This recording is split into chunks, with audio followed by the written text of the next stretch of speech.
Good. Yeah. Hey, Ron, have people I'll probably run into him someday. anybody signed it? Now, if you need to mute, I don't want to. Don't worry about We'll see. I'll let you know once. make sure you're not muted. And get what's the name? Where's Mark? Oh, you trying to do You see that? Uh-huh. I'll do that. You see? Yeah. I'll try to remember. Okay, I'm sorry,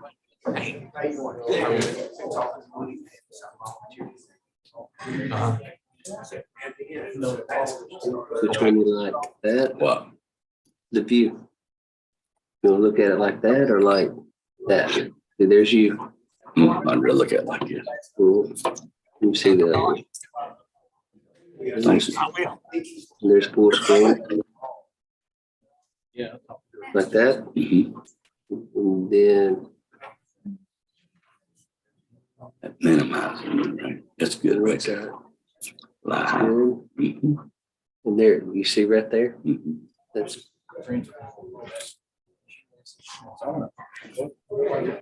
they can hear us now. Okay. You can move that, what it shows in your background. Okay. Just gonna talk about. Yeah, that's good. Come on over here, then. We did here. So somebody So on the other side need it. Tell me to call her back this evening or one day this week. Says she's going out. She left me a message. I think we You can always do something like this.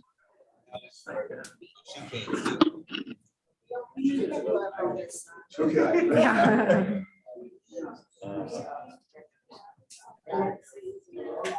I put the helmet on before I got home. Really?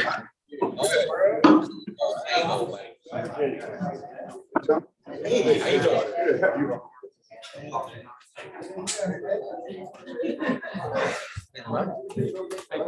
Hi, Mayor. Hey, How are you, sir? how you doing? See you. How are you? How's everything in back? Oh, everything's moving right along there. We got our issues like everybody else. One of your council people.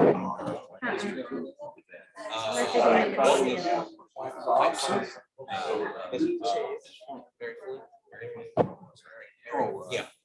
I know they. Yeah. Really. There were 4. Chicken dog. They had 4 chicken. So right there. Yeah. She said, Okay. she didn't miss one. We had 4 speakers. Very good, very good. I spoke the first one. Then we got Reverend English who worked with the team staff. And I don't know the other 2 names. Okay.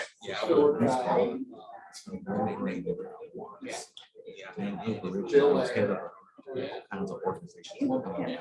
Oh, darn. He's come back to the home. And then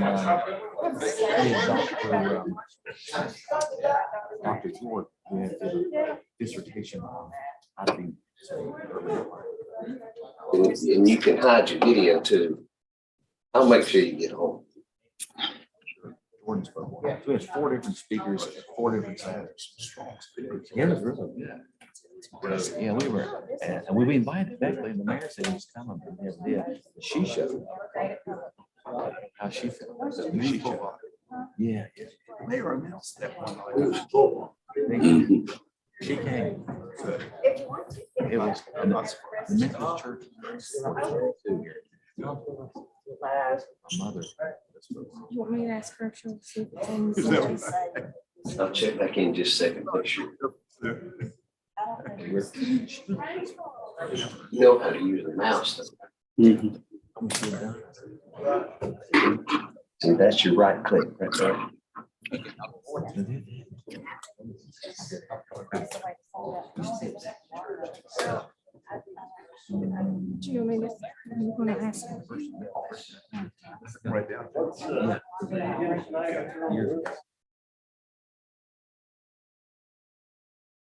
Mr. Perry's on the screen there? Yes, he's in Florida.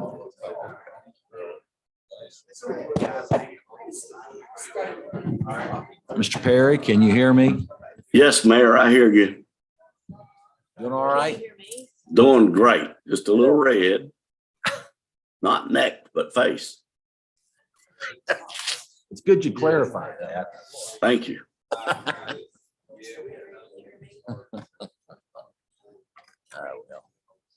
Are you taking care of the minutes? Yes, sir. Thank you, thank you. Do I need to turn it for you to see? Is this the?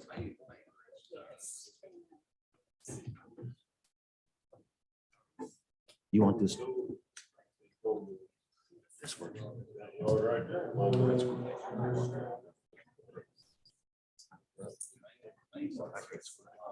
did that. Yeah, I was really well. That wasn't Ellen file. Yeah, that was. She was here for a while.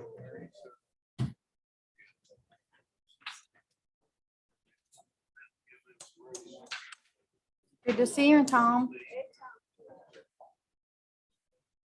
Yeah, I brought a chair back. How you, Tom?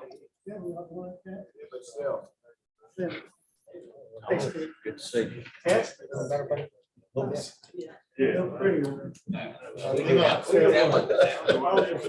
No, you're not.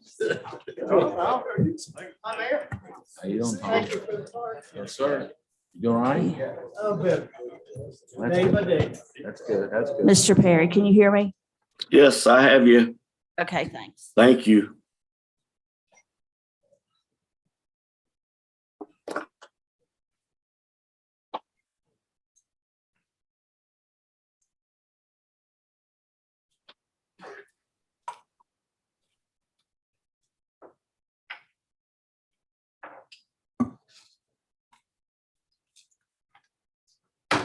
I call this meeting to order of the Oak Hill City Council for August 8th, 2022, 5:30. The clerk will call the roll. Mayor Daniel Wright, Here. Tom Oxley, Here. Diane Janey. Here. David Perry, Zooming here. Krista Hodges. Here. Steve Hazlett, Here. Charles Smallwood Jr. Here. And Benitez Jackson. Here.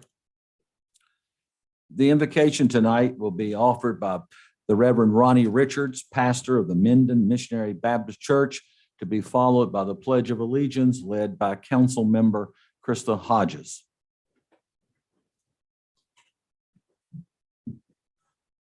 Let us pray. Heavenly Father, we bow before you this day. We thank you once again, you and who you are, your grace and your mercy. Lord, we do ask today as we humbly bow before you that you guide this meeting, Lord, the way that you want it to go. Well, Father, we know that you're in charge of all things. We ask, Father, your wisdom be upon this council. We ask, Father, wisdom to learn, to do what we need to do with the people of this city. We ask, God, that you go with us, lead us, guide us, and direct us in the way that you want us to go. Which in Jesus' precious name I pray. Amen. I pledge Allegiance to the flag of the United States of America and to the republic for which it stands, one nation under God, indivisible, with liberty and justice for all.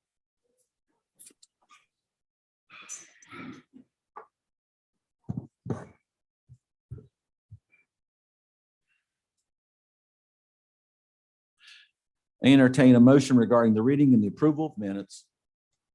I move that we accept the minutes as presented. For a second, Second. and properly moved and seconded that the minutes be accepted as presented. Any discussion? Hearing none, we vote the motion. All those in favor signify by saying aye. Those opposed, no.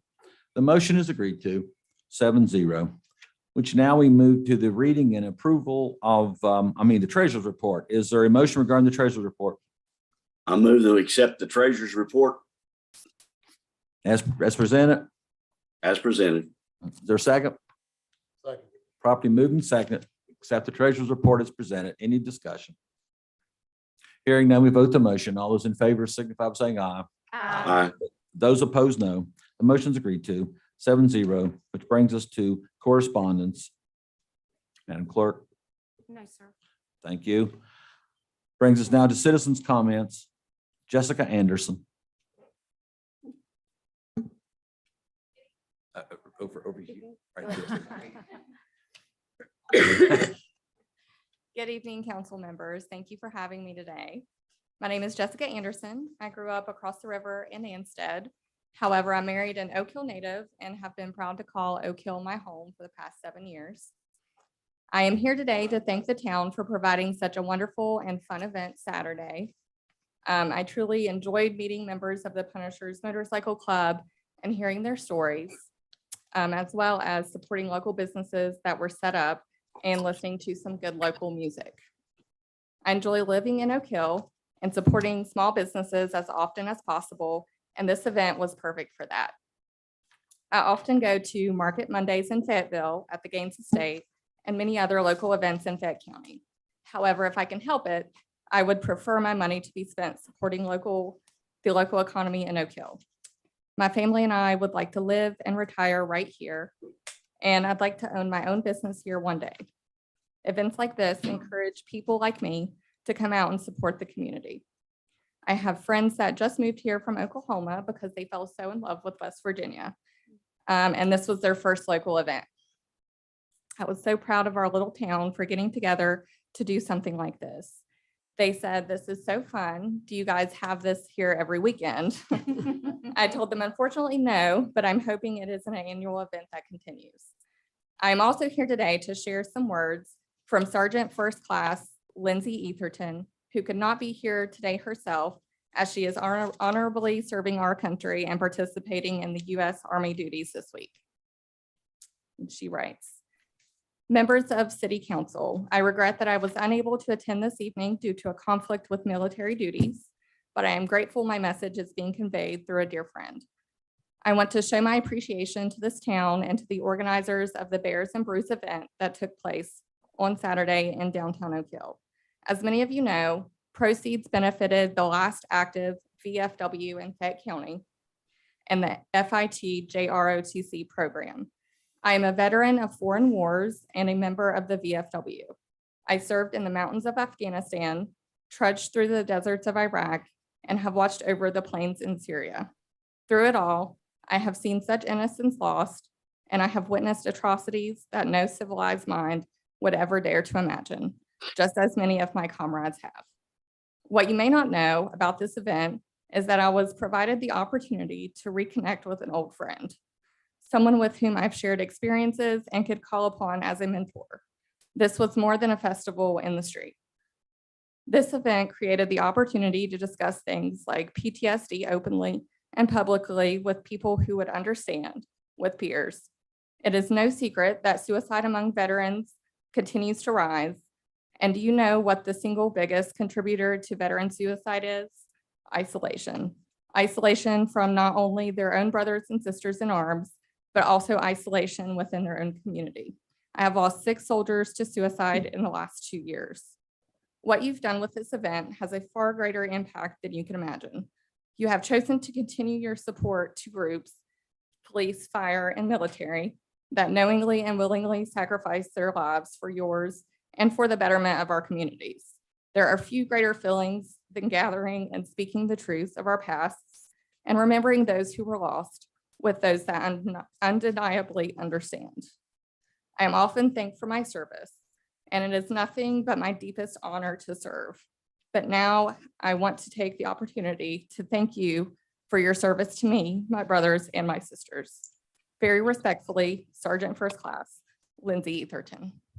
Thank you. Thank you.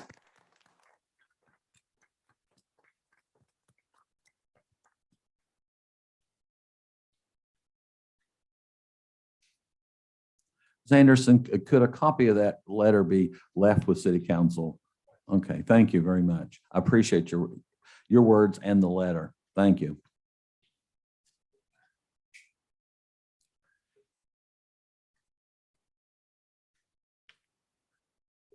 All right, Edna Riston.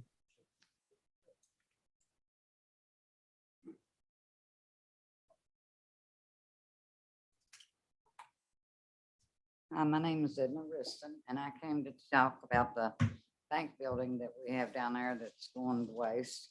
Even though it's not the price that y'all wanted to pay at the time, that you could have paid at the time. I'm sure you have loans and stuff like that, would take care of that. You can also rent these buildings out to people that want to do stuff where there's no place to go except down to Lewis Building, and they charge outrageous prices for them.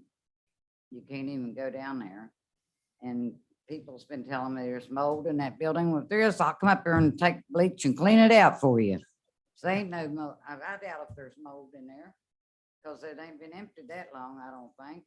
There wasn't any when they left. So I think that people should stop and think about it and go with that building. This building is not big enough to accommodate everybody, and when you have anything, you can't even get your car in here because it's so crowded. Thank you. Thank you, thank you. James Ayers.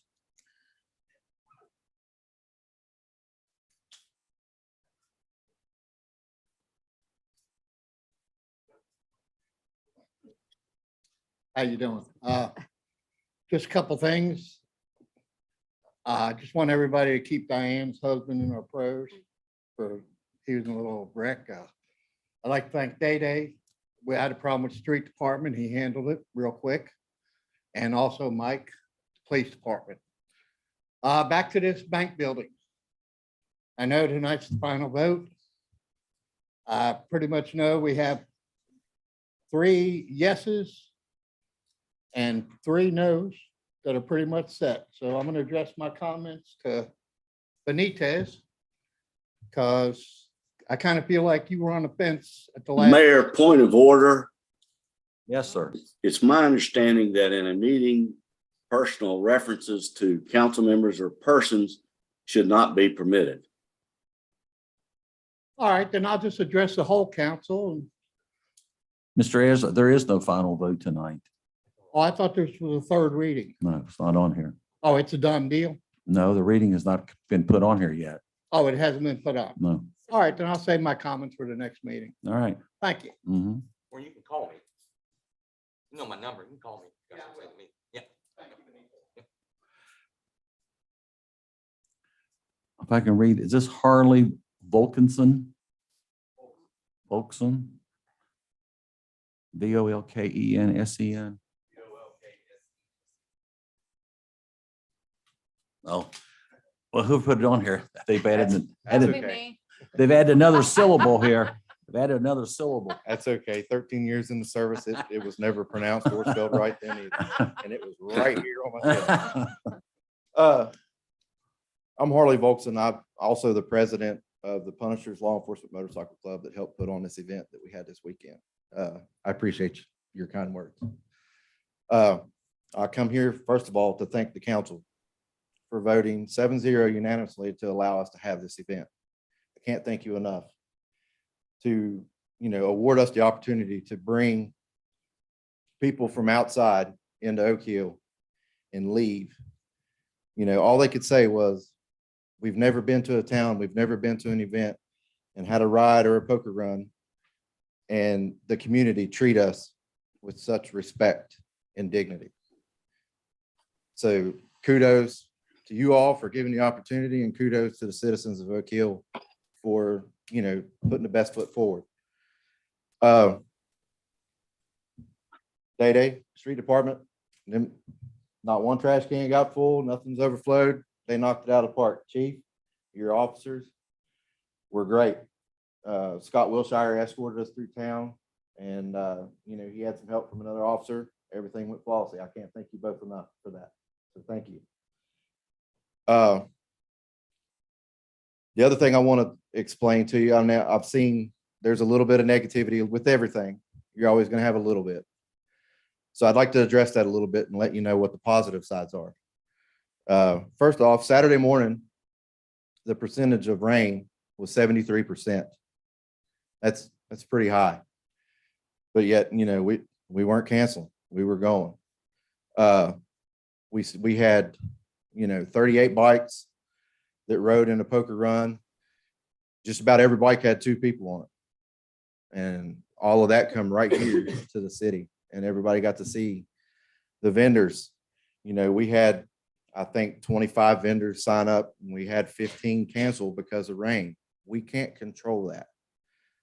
You know, to the local businesses that were upset about that, you know, Friday night when these punishers were coming into town, where do you think they ate? You know, I sent them there. We support that business 100%. My chapter as a whole, you know, we rent that building out once a year for our Christmas party. So the support is there. We wasn't doing it to take business away, I promise. Saturday night during the event, people still went there and ate because it was so good Friday night. So there's a little bit of negativity going around. There's also a little bit going around that, you know, people want to, well, maybe council needs to go a different route. That letter, no, you don't. No, you don't. You know, this was the first year the punishers we took the lead on the event, and somebody can correct me if I'm wrong, but I'm pretty sure we almost tripled our numbers of any event of that type that's been held right here at the amphitheater. And that was done right here on the street. That's not counting, you know, I set a block of rooms up at the hotel for 20. I had to extend that out to 30. Every one of those people stayed 2 nights. That money come right back to the city. I told you all the night I asked for permission for that my goal was to bring money back into the city, put money back into Fayette County, and I want to do it right here in Oak Hill. So I asked, you know, that you guys take that into consideration. So when it comes time and I'm standing up here again, asking you for permission to do that again, you know, that you would forward me that opportunity. Does anybody have any questions about anything before I step down? Thank you all. Thank you. Thank you. Thank you. That concludes citizens' comments.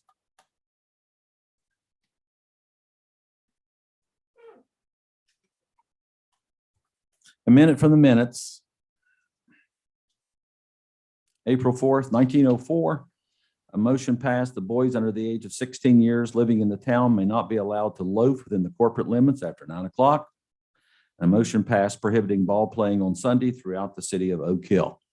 So there's a minute from the minutes. Unfinished business.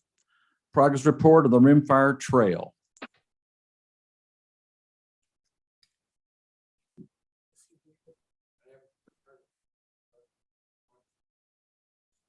Yep. Mr. Johnson was supposed to be here to give that report and he is not here. So maybe we'll get him next month.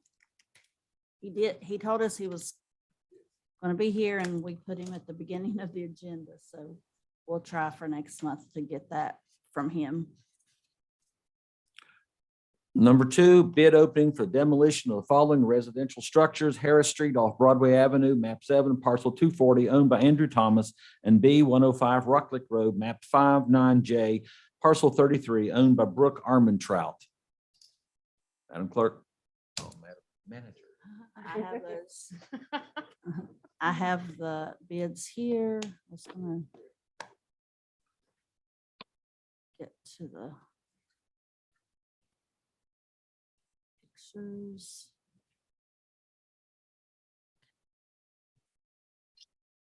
These are the structures that we're opening bids on. So just wanted to show you that.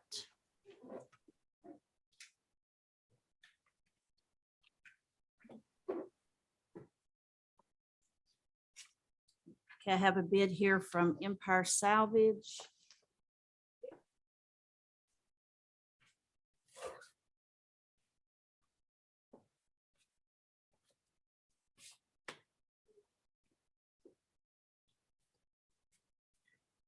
And the first one's for Hare Street off Broadway Avenue.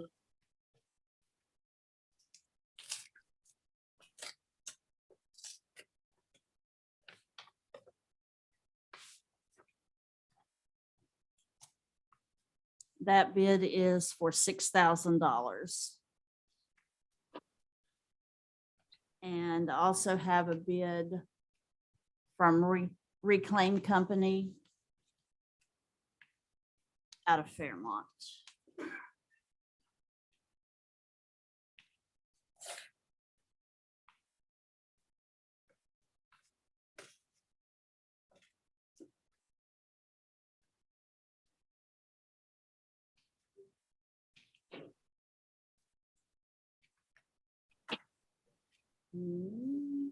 I don't know which is which, so I'm going to open this and see.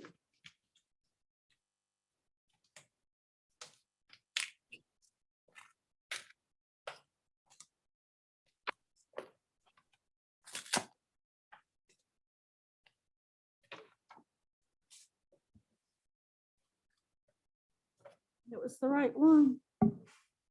The bid from Reclaim Company LLC is $10,550.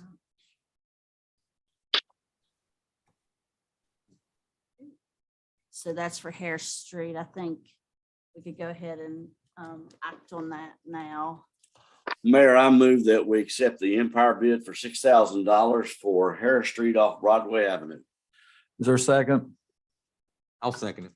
Properly moved and seconded, the city of Oak Hill accept the Empire salvage bid of $6,000 for the demolition of a structure on Harris Street off Broadway Avenue, map 7, parcel 240, owned by Andrew Thomas. Any discussion? Hearing none, we vote the motion. All those in favor signify by saying aye. Aye. Those opposed, no. The motion's agreed to, 7-0. And then Empire Salvage for 105 Rocklick Road. The amount of the bid is $10,000. And they do have all the information on both bids that they should have.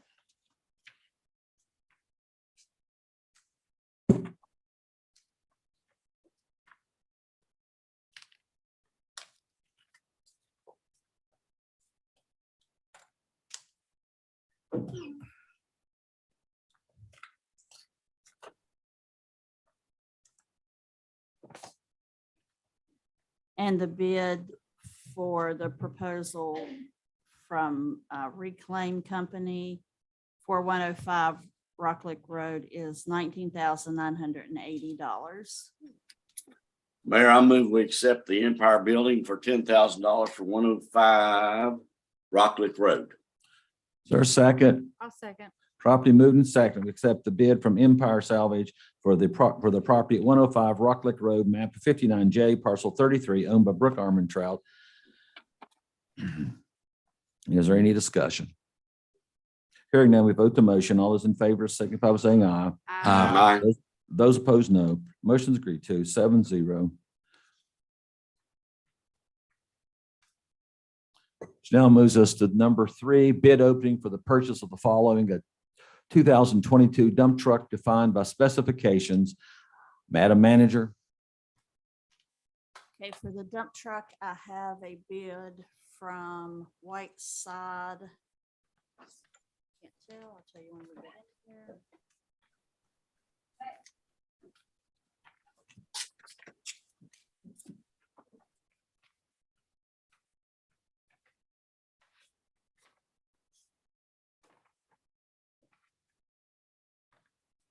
Whiteside of St. Clairsville from St. Clairsville, Ohio.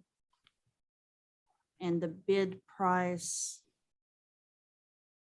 which includes delivery, is $96,519. And that is the only bid we received. You recall the budget we have on that? Oh, this is for 2. I'm sorry. This is for 2 dump trucks. That is right within budget. This is, I move we accept the bid of Whiteside for the 2 trucks. Second. been properly moved and seconded that the city of Oak Hill accept a bid from Whiteside in St. Clairsville, Ohio for 2 dump trucks. defined by specifications for a price of $96,519. Any discussion? Hearing none, we vote the motion. All those in favor signify by saying aye. Aye. Those opposed, no. The motion is agreed to 7-0, which now moves us to a tilt rotator attachment for a Kubota KX80 excavator. We've received a bid from State Equipment. And I did want to remind council that when we budgeted this, we did plan to have it financed. So we'll be getting those papers together, and probably next month you'll have to approve that financing.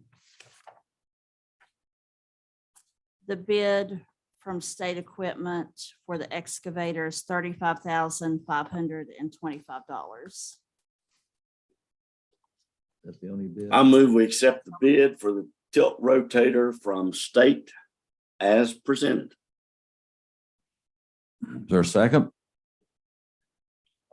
And properly moved and second, we accept the bid of $35,525 from State Equipment for a tilt rotator attachment. Any discussion? I have one. Mr. Kirk, what is a tilt rotator attachment for a KX80 excavator? Hmm. Oh, okay. then. Handy piece. All right. Any more discussion? Hearing none, we vote the motion. All those in favor signify by saying aye. Aye. Those opposed, no. The motion's agreed to 7-0, which moves us to number 4. Consideration of Planning Commission recommendation to rezone 4.45 acres at 178 Old Fayetteville Road from General Business B2 District to Recreational Business BR District to allow the operation of an RV trailer park for 30 to 35 units. Second reading. I move we consider the consideration of the planning committee recommendations to rezone 4.45 acres at 178 Old Fayetteville Road. As previously read, this would be the second reading. Is there a second? I'll second. Properly moved and seconded. Any discussion? Hearing none, we vote the motion. All those in favor signify by saying aye. Aye. Those opposed, no. The motion's agreed to 7-0, which moves us to number 5. Recommendation to amend the Oak Hill Municipal Code 11.18 West Virginia State Building Code, second reading.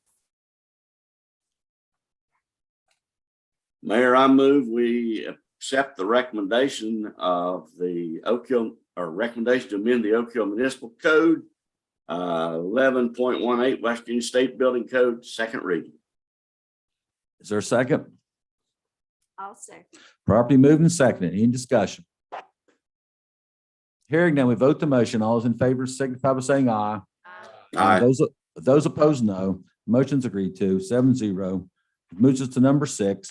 Consideration to accept Blue Horizon Media LLC proposal to act as a liaison between the city of Oak Hill and Suddenlink to create a government access channel. Mayor, I would make a motion that we table this indefinitely.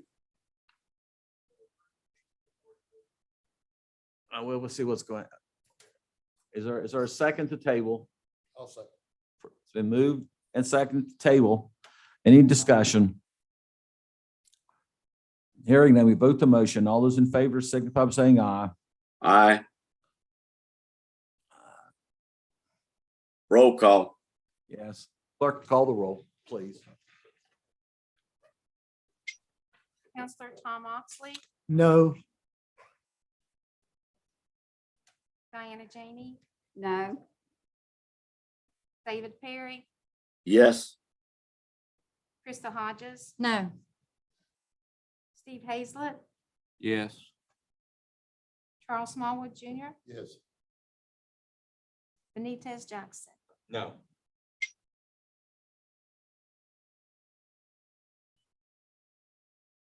We have 3 no's and 4, I'm sorry, we have 1, 2, 3, 4 no's, sir. 4-3, 4 to 3. the motion is not agreed to. Is that right? All right, the motion is not agreed to table indefinitely. Number 6. Is there another motion? I make a motion, Mayor, that we accept the proposal of Blue Horizon Media LLC to provide this service to the city of Oak Hill at no cost. All right, I'll second. properly moved and seconded that we accept this Blue Horizon Media proposal at no cost. The clerk will call the roll. Mayor, is there discussion? Was there a second? Oh, yes, yes, yes. I need this, yes, discussion. Go ahead. I forgot that. I would not be in favor of this for a couple reasons. Number one, the liability that the city could face as a result of this. Also, based on a possible pending litigation that occurred a couple meetings back. Also, I think that the county commission has already entered into this, and I don't feel like we have sufficient information. I may have incorrect information, but it's my understanding that there has to be a city or population the size of 30,000. I could be in error. So I would ask that additional information be ascertained.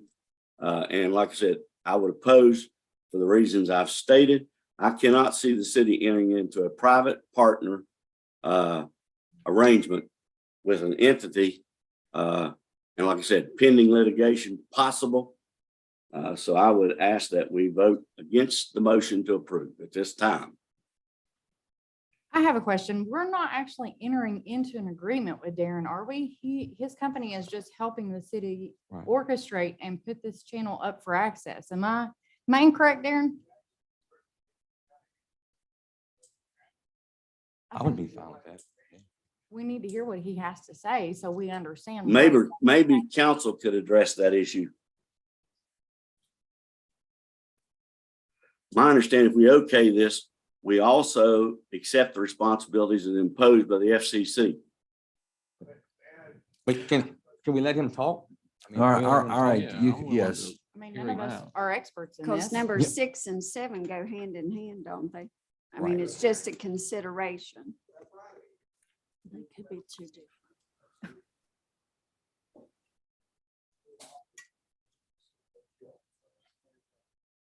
Let me make sure I get in the microphone here so everybody here and at home can hear me. To answer Councilman Perry's question, you do not have to be a municipality of 30,000 people to have a government access channel. As a matter of fact, I am co-owner of the one in Lewisburg in Greenbrier County. And surely enough, they do not have 30,000 people. And as a matter of fact, the city of Oak Hill is the only municipality in the immediate area that does not have a government access channel. The city of Beckley does, the city of Hinton, city of Lewisburg, and up in Summersville, the city of Summersville has one through Chantel. So the city of Oak Hill is actually the only municipality within the immediate area that does not have their own government access channel. And in regards to the county commission, there's several different cable franchise areas within the county. The county operates their own independent cable franchise area in addition to the city of Oak Hill. The city of Oak Hill has their own individual agreement with Altius USA, which was formerly Suddenlink, now Optimum. So you can request as an independent government agency a government access channel in addition to the county government access channel. And yes, the county does have a government access channel, but if you turn it on, it's a simulcast and nationally syndicated programming. So we've lost our ability to put local programming on Suddenlink. I have right here, I know Mayor Wright asked what those numbers meant in my letter. And I will give this to the city attorney.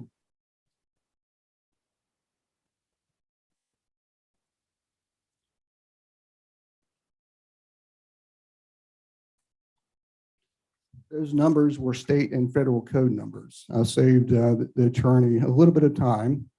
And Section 611 of the Federal Communication Act that grants the city of Oak Hill as the local cable franchise authority access to up to three independent channels: a public access, education access, and government access. So upon the request of a majority vote of the council can vote to send a formal request to Altice USA to gain access to a channel on the local cable system. And in regards to liability, our company is a LLC. It does have liability insurance, and included in a short agreement to represent the city, and I'll read his word for word for the record.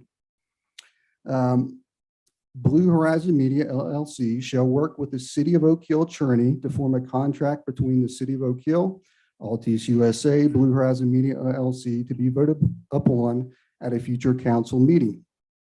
And also, the City of Oak Hill may govern the channel based upon the requirement to cover certain municipal sponsored events and to regulate and prevent obscene, offensive, and discriminatory content from being placed on the channel.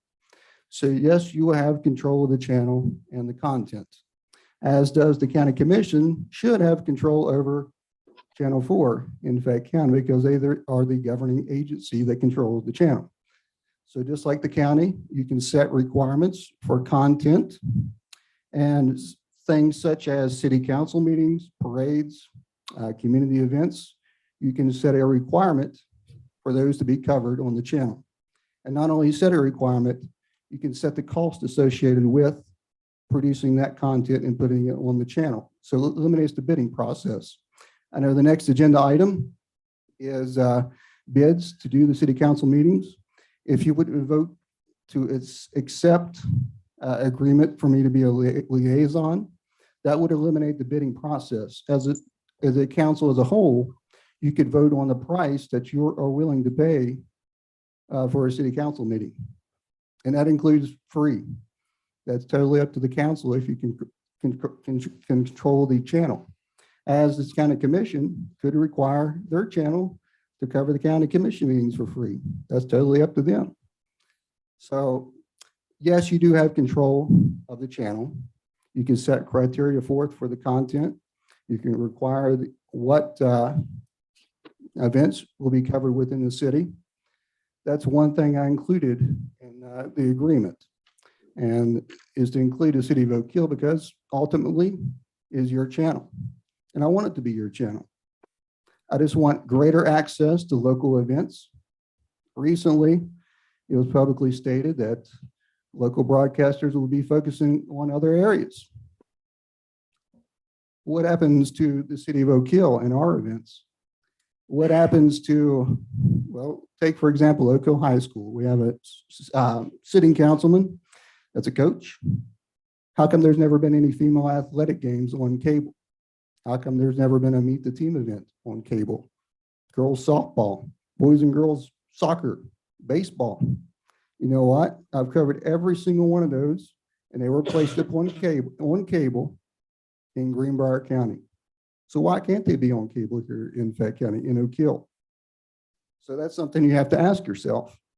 It's really important to me for this community to have access to show what it has to offer to the general public. It's like yesterday. Well, actually Saturday, we had an event here, as mentioned by a few previous speakers. I showed up and covered that event, and that was at no cost to the event holder or the city, because it was important that those at home and in other areas of our state see what this community has to offer. And you see this contraption sitting in the floor. Let me step away from the mic for just a second.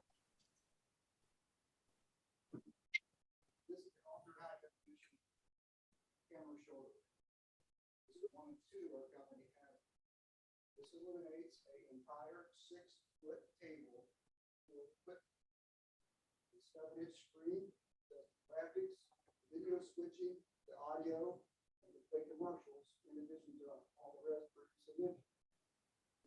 Mayor, I'm sorry, I can't hear what's being said. I will repeat that. This is an ultra high definition camera rig. The 7-inch monitor on the side of this rig can do graphics, video switching, audio, and play commercials in addition to the previously stated. This replaces an entire 6-foot table worth of equipment. And this is some of the technology that would be used. It was also used Saturday, as witnessed by one of the councilwomen in the room, and does a really good job. The quality hands down, is the best you're going to see for locally originated content.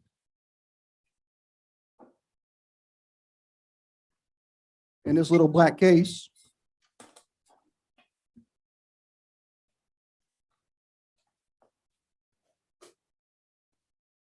is an industry standard live view brand encoder.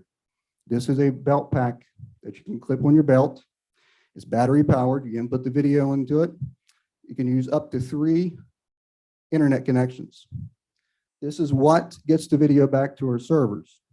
And not only can it go out on Suddenlink, it can go out on Facebook, YouTube, Roku, and on a website embedded, all live and in HD. This here can be hooked to a satellite uplink, 5G internet connection, a hardwired internet connection.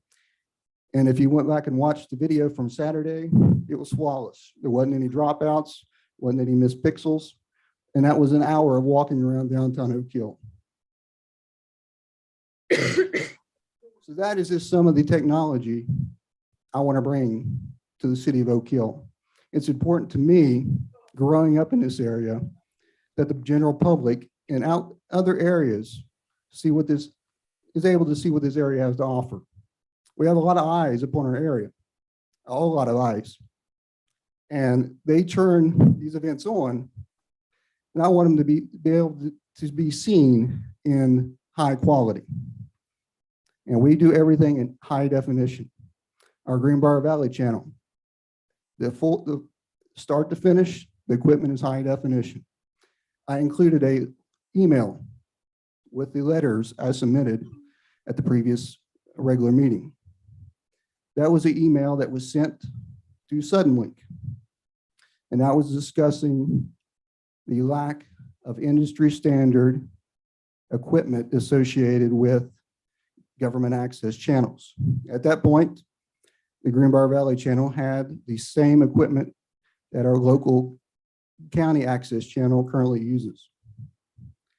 We got Suddenlink to agree to let us come in and replace the equipment start to finish, and that channel in its native format is high definition.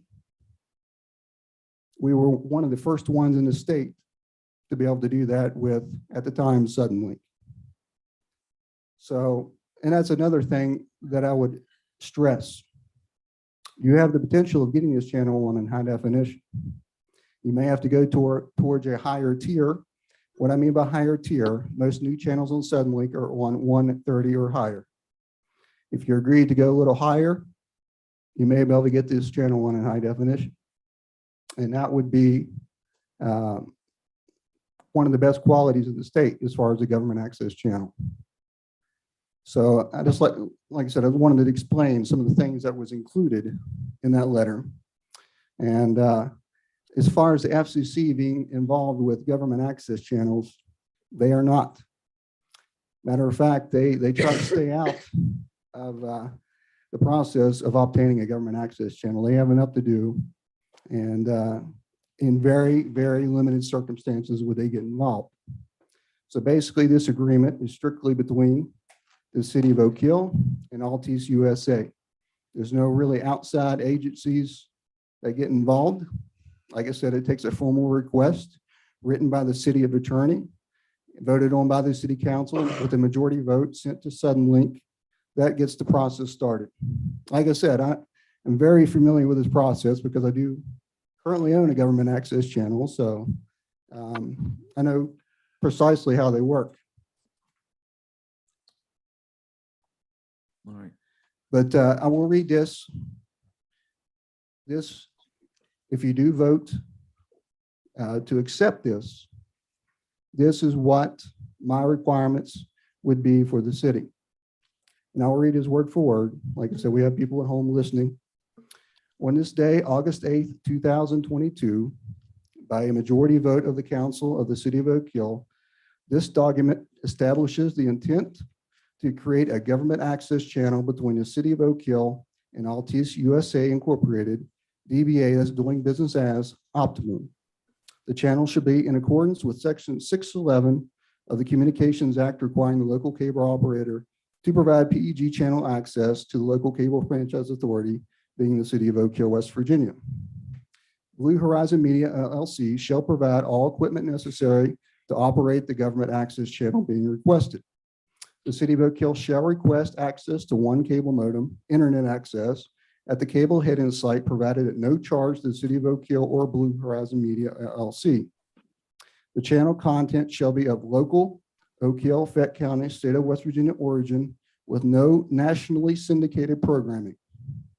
Blue Horizon Media LLC shall have discretion on creating and placing programming on the channel. The city of Oak Hill may govern the channel based upon the requirement to cover certain municipal sponsored events and to regulate and prevent obscene, offensive, and discriminatory content from being placed on the channel. This document gives Blue Horizon Media LLC permission to enter into discussions with Altice USA Incorporated and its subsidiaries to create a government access channel to be located within the city of Oak Hill cable franchise area. Blue Horizon Media LLC shall work with the city of Oak Hill attorney to form a contract between the city of Oak Hill, Altice USA Incorporated, and Blue Horizon Media LLC to be voted upon at a future council meeting. So basically, all you're agreeing to today is allow me to approach Suddenlink on your behalf and start the process of negotiating. One of the big things is channel placement. And can it be placed upon the cable system in HD? Those are the two big things. So that is what you're primarily voting on today. So it's your channel. You have discretion what goes on the channel. And you, like I said, you can require certain municipal sponsored events be placed upon the channel. And that would be honored. So do we have any other questions about the council members? I have a question, real quick. Oh, go ahead. No, go ahead. I know that you, just reading the letter, I mean, I know you said that, the city would have the discretion over content. Mhm. But in the letter, I thought it said that Blue Horizon would have, along with the city. So that means your company would control what's going on there as well, or with this, at the city discretion? In order to create content for the channel, that would give both organizations the opportunity to place a content on the channel. But ultimately, the city of Oak Hill would have complete control over all content based upon its, like I said, if it's appropriate for the channel. So yes, you do have discretion on all content as the council as a whole. But if you don't want to film it, then what, so what if you're in disagreement with us, what people on the channel? If you would require a municipal sponsored event to be on the channel, and I would honor it under contract. So I'd be willing to go black and white on that. That would be fairs, festivals, parades, council meetings, anything of importance to the city. And that's one thing I want to reiterate. This is your channel. This is to allow the public to see what's going on in Oak Hill. This is to celebrate things that take place here. There's a lot of things out there that can be on cable that's currently not. I guess my last question would be, would you be the only company that could put something on that channel? So what if we wanted to, what if somebody else is covering something, we wanted to cover it? That can be in a written contract. Like I said, the emphasis is on local content. So we have a few other media companies. For example, the group that did your city video. If, for example, they wanted to place content on there, that would be perfectly acceptable. Okay. So Darren, what I wanted to ask is if, let's say we vote yes and we pass number 6 for you guys to be the liaison for us to start this process and getting this channel established, do we have to then go ahead and vote yes to number 7, or can we still leave the contract process open? Or you're saying if you become the liaison, we automatically enter into a contract with you? If you vote to start the process with creating the government access channel, my opinion is to table the next item, because at that point, it no longer becomes a bidding process. You are the controllers of the channel. You set the rates that are being charged for the fairs, festivals, parades, and the city council meetings. So that's no longer a bidding process. That is something you collectively as a council have to come up with. So you're going to be the liaison just to help us get this established. And number 7 can be up to us for, let's say, for example, let's say we wanted you to cover the Oak Leaf and then we wanted 107 or Tom Steiner to cover the Rail Trail Expo. You're saying at that point, it's up to us who we have and what we pay somebody to cover each event or activity, correct? Correct. Okay. Like I said, Just wanted to make sure I understood you. yeah, and that's primarily how a government access channel functions. Okay. It's called a government access channel because it's controlled by the government agency that created it. Okay, just want to make sure I understood. Okay, Call for the question, Mayor. Mayor, I have some more questions. All right. Number one, how will you support your part in this, Darren? Will you be selling ads? What, how, you're certainly not doing it for nothing. Like I said, this is at no cost to the city, no financial obligation from the city whatsoever. The cost associated with covering the events would be through advertising. And there are certain events that I personally do not charge advertising for. For example, I don't believe in charging to cover high school graduations. It's for the kids. Meet the team events, for example, free for the community, no sponsorship. Those are for the kids. Certain things I do for the city. But there is cost associated with doing these games. This equipment costs quite a bit of money. The internet, satellite uplink, servers all cost money. So they have to be supported somehow. And that would be done through limited advertising. So This in is not- essence, we are proposing to enter into a contract or proposal that would put one entity against another in terms of bidding. There were some mistakes. I think there were some errors in some of your statement. The other government channel has broadcast baseball games. It has broadcast basketball games. It has broadcast football games.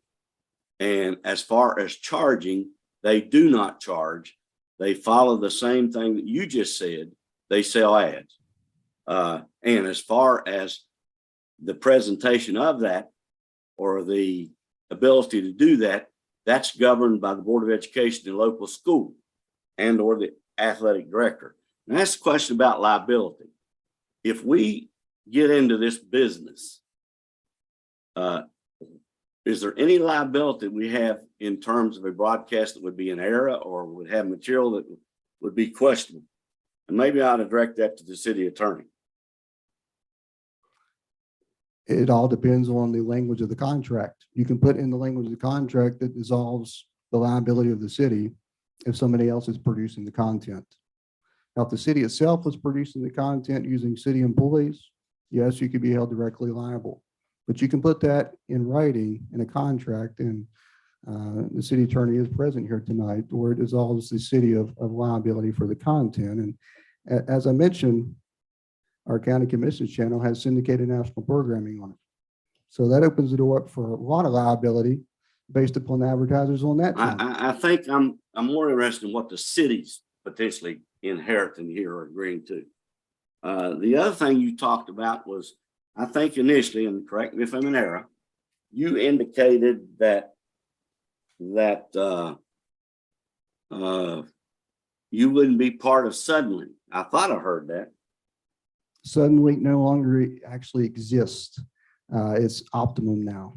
It's changed names. It's still owned by Altice USA, but Suddenlink as a cable operator recently changed their name. So that's where you might have I got still pay a confused. Suddenlink bill. Yeah, it's recently changed. So you'll start seeing Optimum on TV and your cable. But bill. it's the same premise, correct? Yes, it's still through Altice USA. That's the parent company. The other thing that I still don't quite understand what we're about to vote for. We are just authorizing you to negotiate an agreement, correct? But we're not tying ourselves or voting up or down for what you're proposing. The only way that the channel can truly be created is submitting a proposal to Suddenlink countering, and voting collectively on the agreements submitted back to the council. So I can't speak on behalf of the cable operator. So the only without thing, this, you can't negotiate anything? no, I would have no legal right to approach Suddenlink and obtaining a government access channel without the express permission of the city of Oak Hill. And again, and I don't mean to belabor it, but how much responsibility is being created for the city? You said we would have ultimate say over what's aired. You said we'd have ultimate say over what the price is, if there is a price, but then you said it would be free. And I think Councilman Oxley's motion was that it would be at no cost. That's correct. The equipment is at no cost to the city.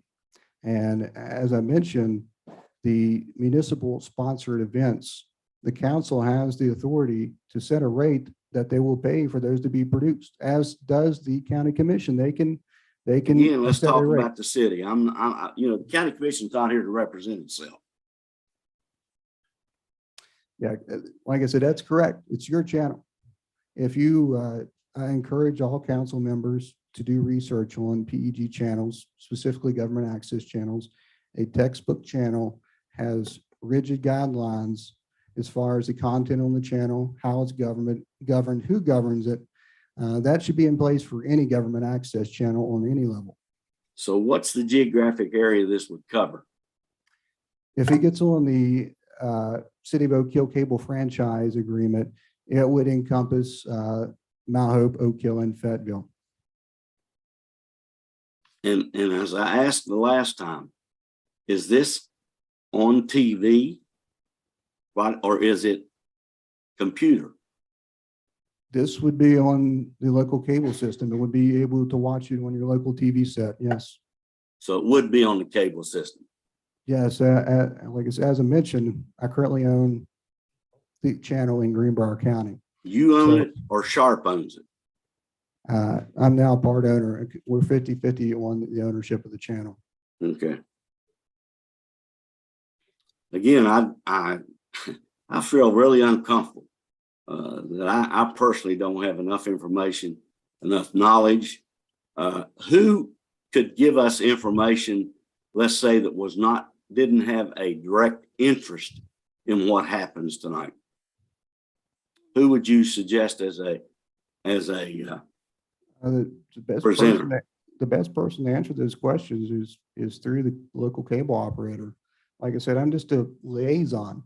All I'm wanting is permission to approach the cable system to say, look, the city of Oak Hill. And the local cable operator is who?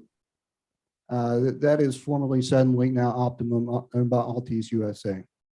So their negotiation wouldn't be strictly directly through me. They would strongly involve the city of Oak Hill.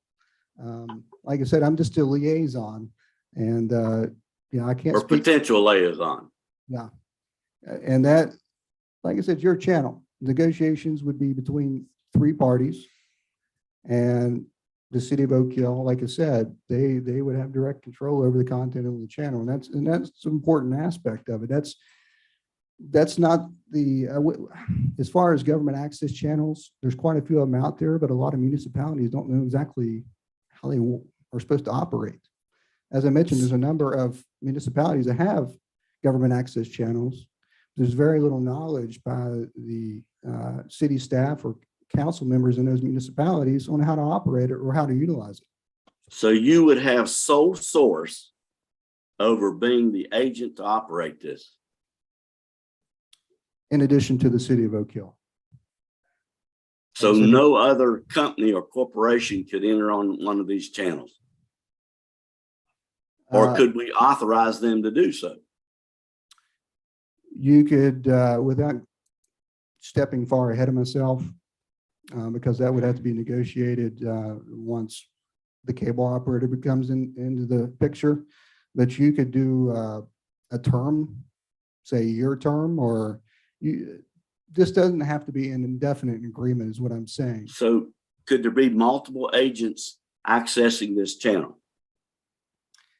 If the city so wishes. If it's our channel?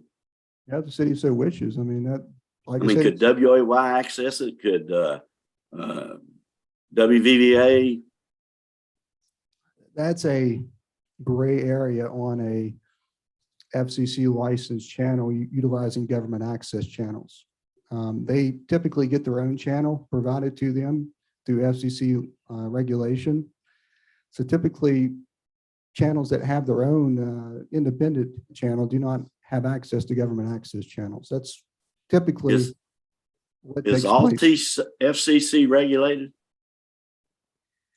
In certain aspects, is in regards to the government access. No, they, if you actually contact the FCC, you're likely not to get any help whatsoever.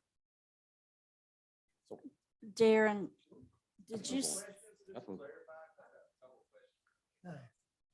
well, No. Darren, if we get this channel Mhm. and then you said it was city-sponsored events would be whatever we're willing to pay. So if we want you to do our Christmas parade and we say, okay, we'll give you $50 and you say, heck no, then can we get someone else to do that? Yeah, like I said, everything's up for negotiation. Like I said, this is very preliminary. Yeah, this is very preliminary. And that's why in the last portion of my statement that we include the city attorney to work out a agreement. So you can put anything you want to in writing. That's totally up to the city. So that's why I made that statement as far as including all three parties on some form of agreement. So whatever agreement you come to as a council, that's what I would work under. Madam City Manager, I heard him say we would set the rates, whether we paid for a parade or not. Yeah, that's totally up to the council. $50 And- free, that's, like I said, it's your channel.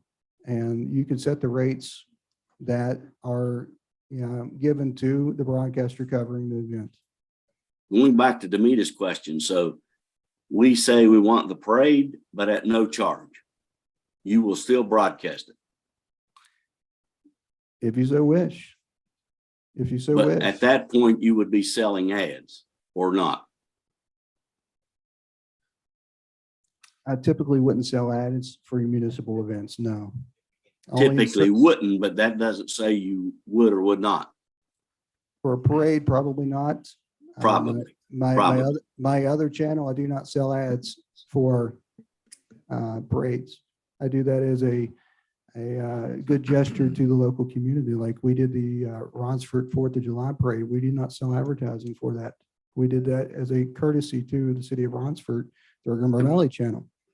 Again, So- I see us entering into a competitive situation between two agents or businesses in the county of Fayette. Why haven't you approached the county commission?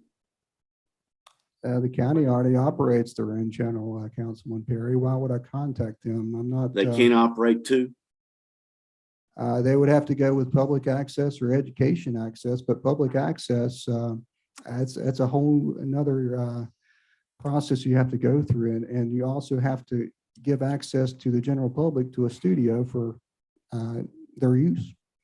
So there's multiple ways you can go about getting a channel for the city, but public access could make the county or the municipality here in Oak Hill incur some expenses in doing so. So that's why I recommend doing the government access channel. So at the time this is finalized, you will be the sole source person initially to operate this proposed city channel.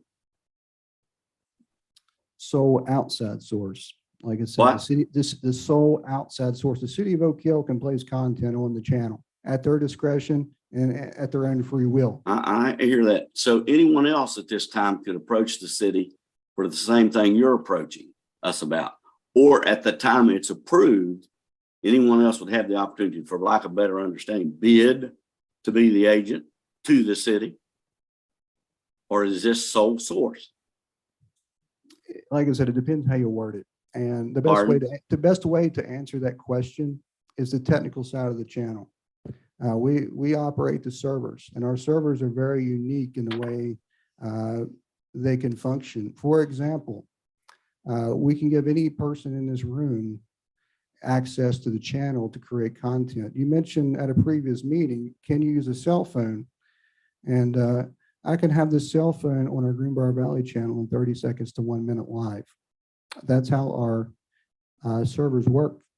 For say a council member, a designated council member wants to place a community event on the fly on the cable system. They can be easily trained to do so, and they can have that event on Suddenlink in just, like I said, 30 seconds to 1 minute. So the technology is really amazing on how it operates. We can utilize any readily available device, a cell phone, a tablet, things such as our high definition shoulder rig, our full system, that can be utilized by the city. And there's currently no other municipality other than a Greenbrier Valley channel in the state of West Virginia that has that capability. Can I ask a question? Okay.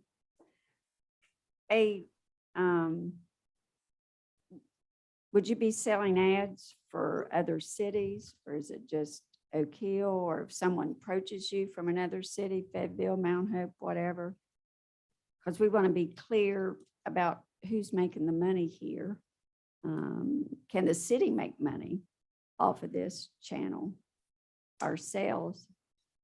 You And potentially, yes. The way the wording is, as far as government access channels, you can actually set up an independent committee to operate the channel, just as other functions within the city.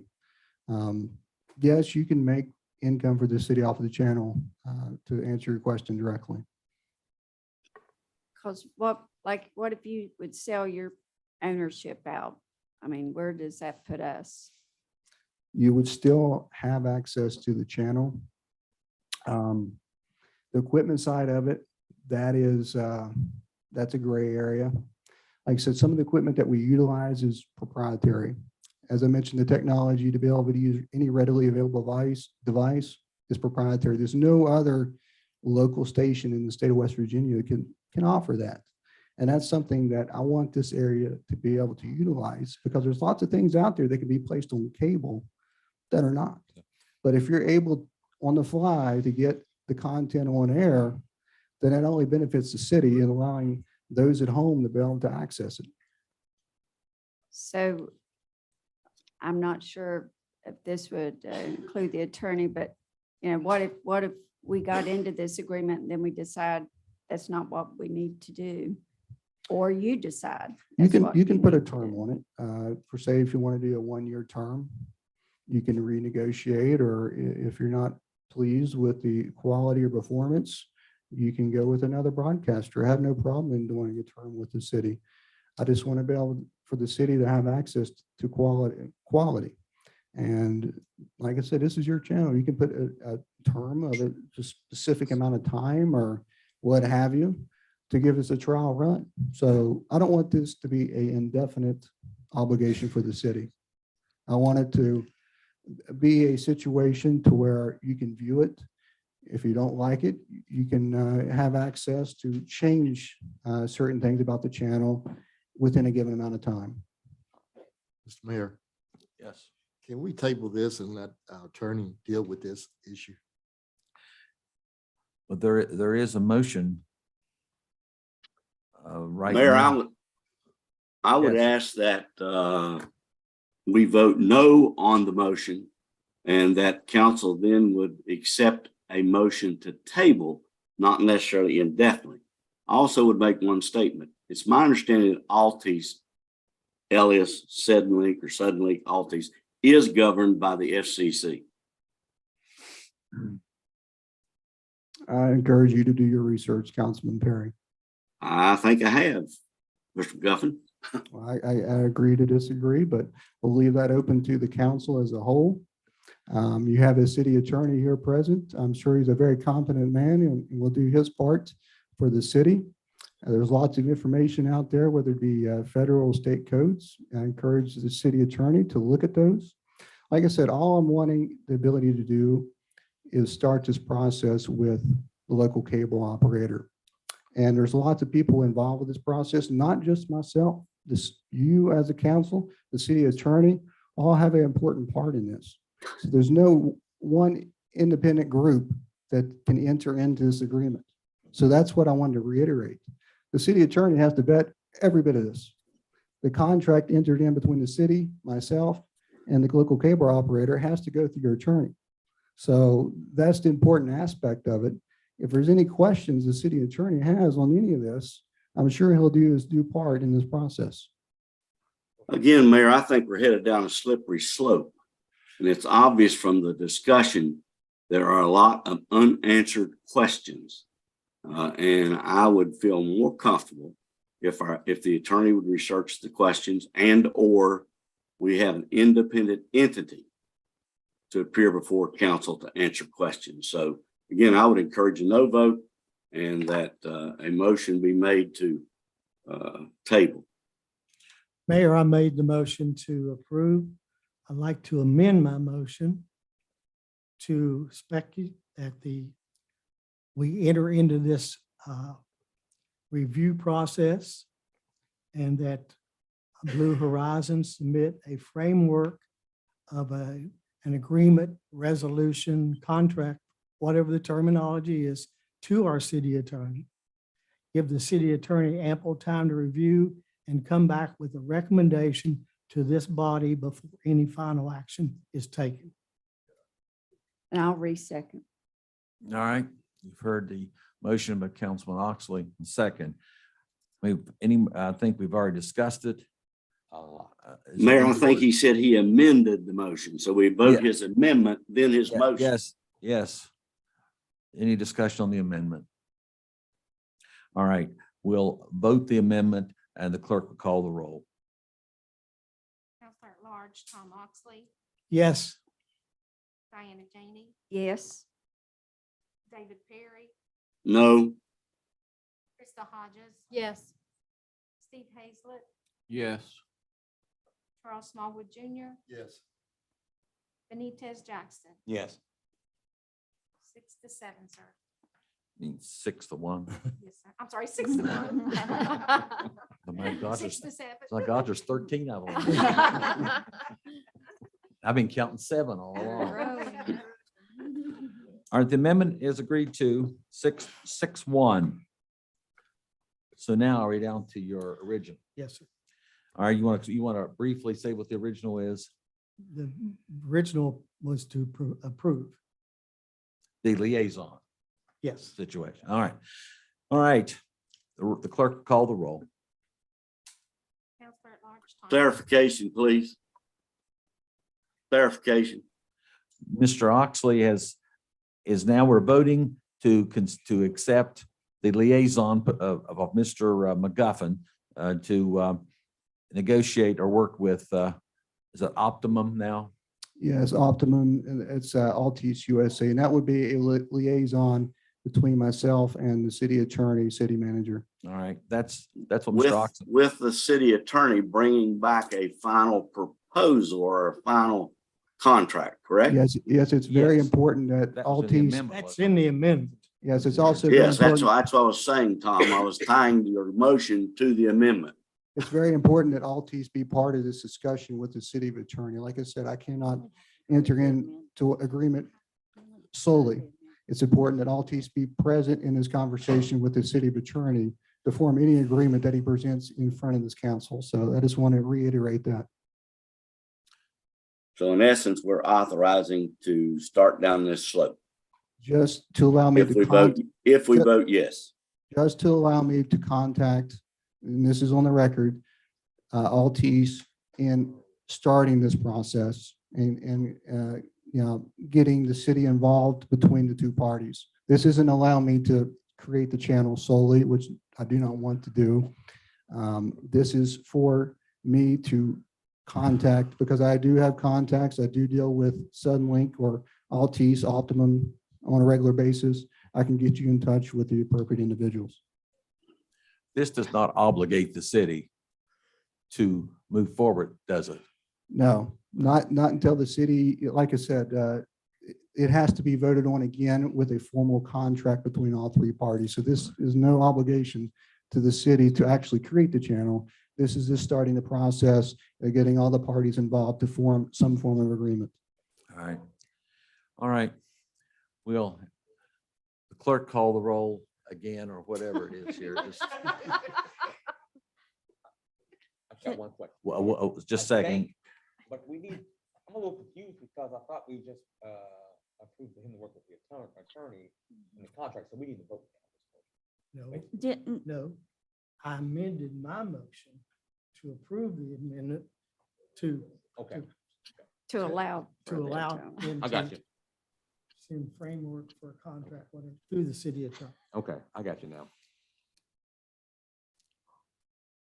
I dare anyone to be able to go over this for the public. 6 to 7. Go over that again. Yeah, there's a third party involved with this process, and that's the important aspect. We do not want to leave the actual cable operator out of this process. So they have to be present with the city attorney. So hopefully that clarifies everything. All right. So at point in time, if this is voted, the other, another entity would have no ability to become part of this channel unless we set a 30-day or 1-year clause on it. That's what I would recommend doing. Because you mentioned liability. If you're interested in that type of channel, then I would recommend a public access. So that resolves the city of more liability if you do public access, but that can make the city incur expenses. So that's, you can do that, but it's a different type of channel. So the city owns the government access channel, Correct. as I understand it. Correct. That's Pardon? that's 100% accurate. That's correct.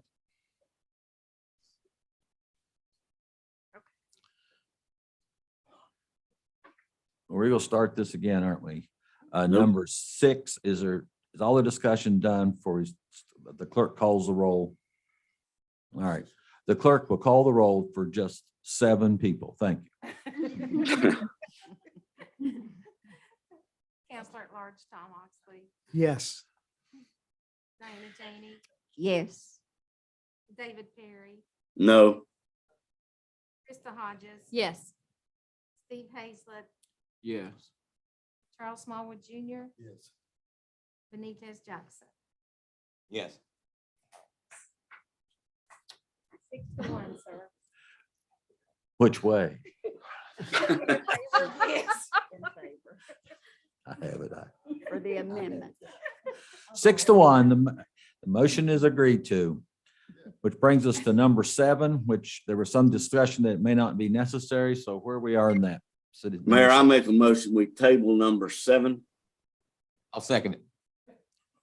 Properly moved and seconded that we table number 7, and I am thrilled. Now, I'm very happy on that one. The clerk will call the roll. Call the roll again on number 7 to table it. Yes, sir. Thank you. Counselor at Large Tom Oxley, Yes. Diana Janey, Yes. David Perry, Yes, Krista Hodges. Yes. Steve Hazlett, Yes. Charles Smallwood Jr., Yes. Benitez Jackson. Yes. And the number 7.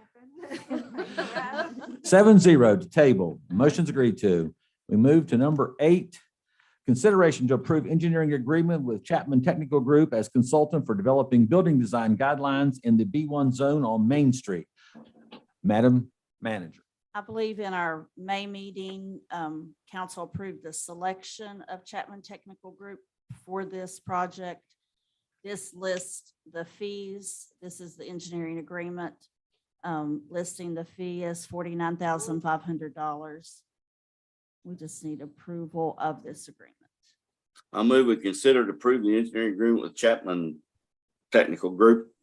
I'll second. Been properly moved and second that we approve the engineering agreement with Chapman Technical Group as a consultant for developing building design guidelines in the B1 zone on Main Street. Any discussion? Hearing none, we vote the motion. All those in favor, signify by saying aye. Those opposed, no. Motion's agreed to. 7-0, new business. Mayor, Yes, can we take a 5-minute break? so ordered. Thank you. Hey, I hate to complain, I don't have any water down here like the old city hall. I was having technical difficulties. Would you like some? Yeah, if you have one. I'll write it down. I didn't bring the card. You have water? No, Mayor, I didn't have a shoe.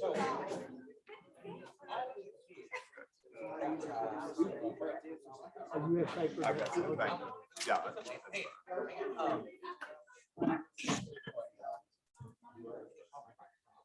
Stay. I understand. I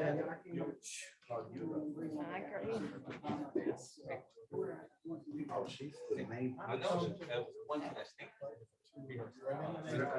Yes, you'll get her over. I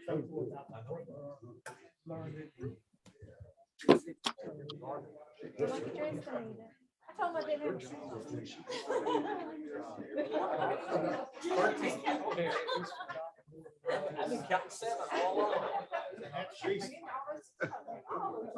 Everything over the last 3 years. I did not. I wish. Tell her I told you.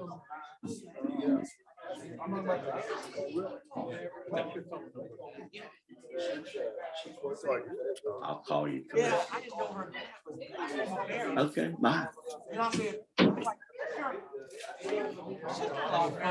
like, your sister-in-law married good. She's like, is that good? I was like, yeah. I was like, I mean, not been cool. I said, we've not even cool since Concord. Tell her,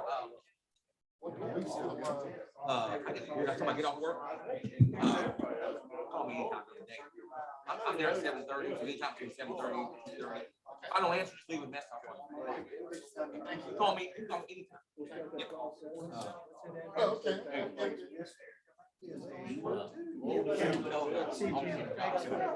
Send me your contact information.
When I go on today, when I found that, I'm like, you're down.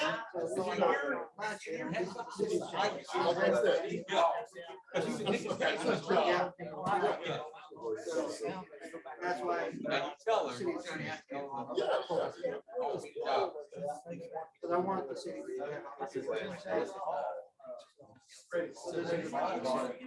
not looking to make a fortune, I'm looking to make money. I do a lot of things in this area.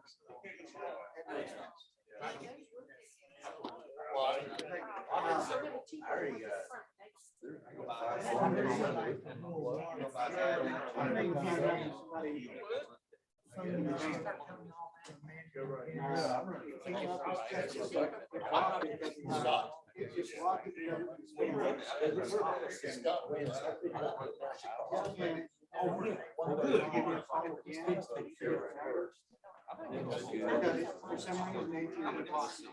Came up with cameras.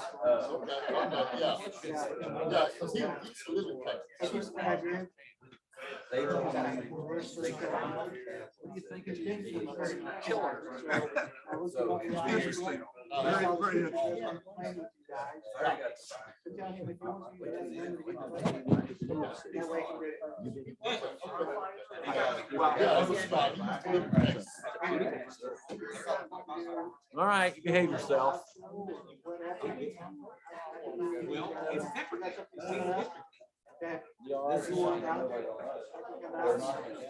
All right, you going to Sam Pet Songs event? You going to Sam Pet Songs event Monday, 15th at his office on Main Street. An event for Elliot, Prince House of Elliot's. Yeah, I'm not gonna go. I'm just gonna send Elliot some money. I'm not going.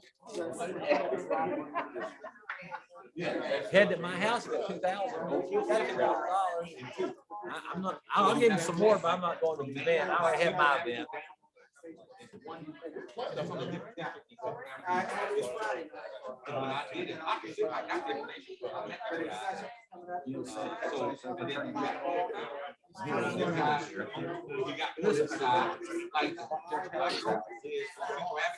It had an office here. It had a friend of ours going to the house, but I already had an event for him. They had 2,000. I invited 100 some people. So I could 55 shows up, but they had to move. Dr. Gold. He was here. He came to the house. For the Jeep? Yeah. Okay. Hey, you gotta slow down. What he put it in.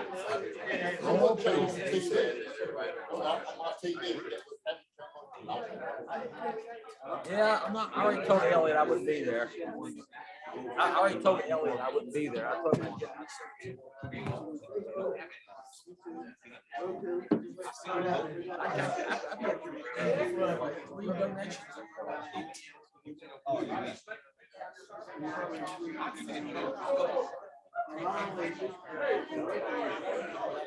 Pet Song. Pet Song. Call Elliot. Get Pet Song.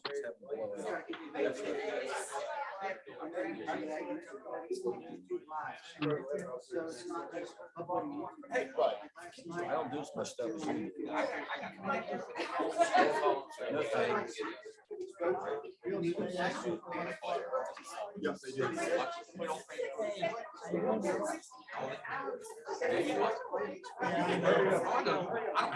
My little event like 2 boys.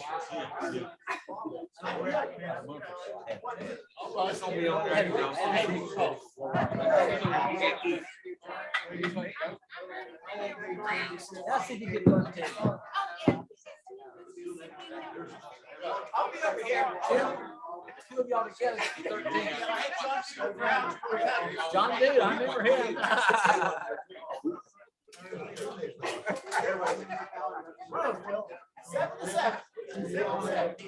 7-7, 14 people. 13 people. But I can barely take field 7.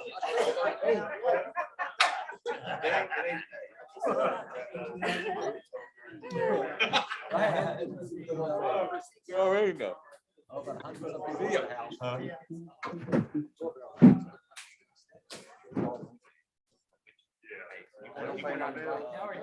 So well, how about you, sir? Yeah, we got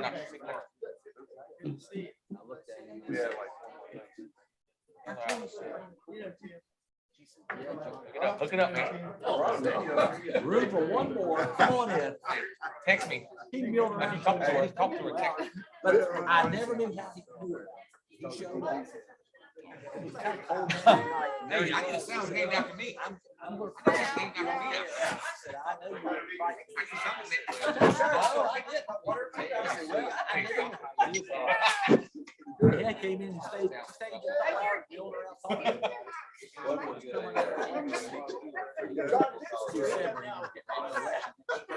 The next Jackson. He showed up. Nice fella. You going out there now? Text me and let me go. Big guy. Yeah, yeah. It was north. Neutral. He said, so did you get? He said, I'm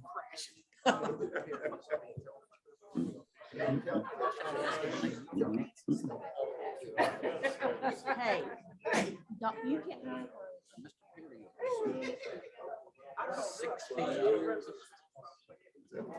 Mr. Perry, Yes, how many years are you in the house? 16. All right, that's what I was telling Mr. File here.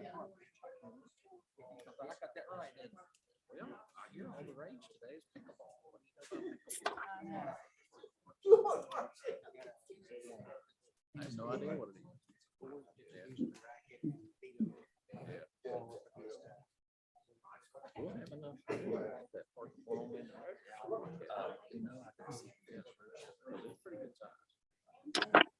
I'm ready.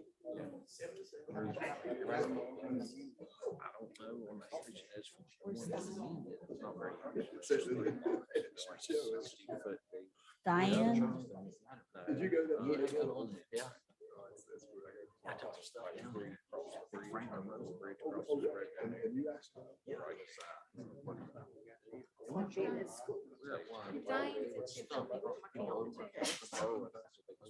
I got a calculator.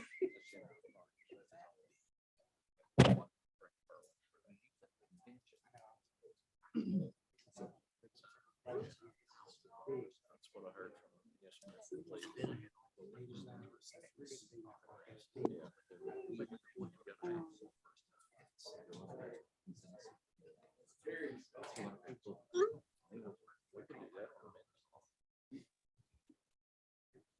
everybody back? Yeah. Everybody back? Sure, is that everybody? Back in session from the short break, which moves us to under new business, number 9. Consideration to approve the transition team's recommendation to consult with an architectural engineer on the design and construction of the new city hall. Madam City Manager. Counselor Hazlett, did you want to talk about that or? Yes, ma'am. I think, I suggest that we, rather than an engineering agreement, for an architectural engineer, that maybe we should pick a general contractor who would be able to do all of that at maybe a cheaper cost, than hiring an architectural engineer just for design.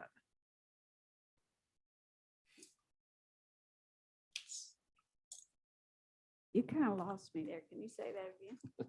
Rather than hiring an architectural engineer just to do a design on City Hall, maybe we should look at a general contractor that would come in and give us an estimate on what needs to be fixed.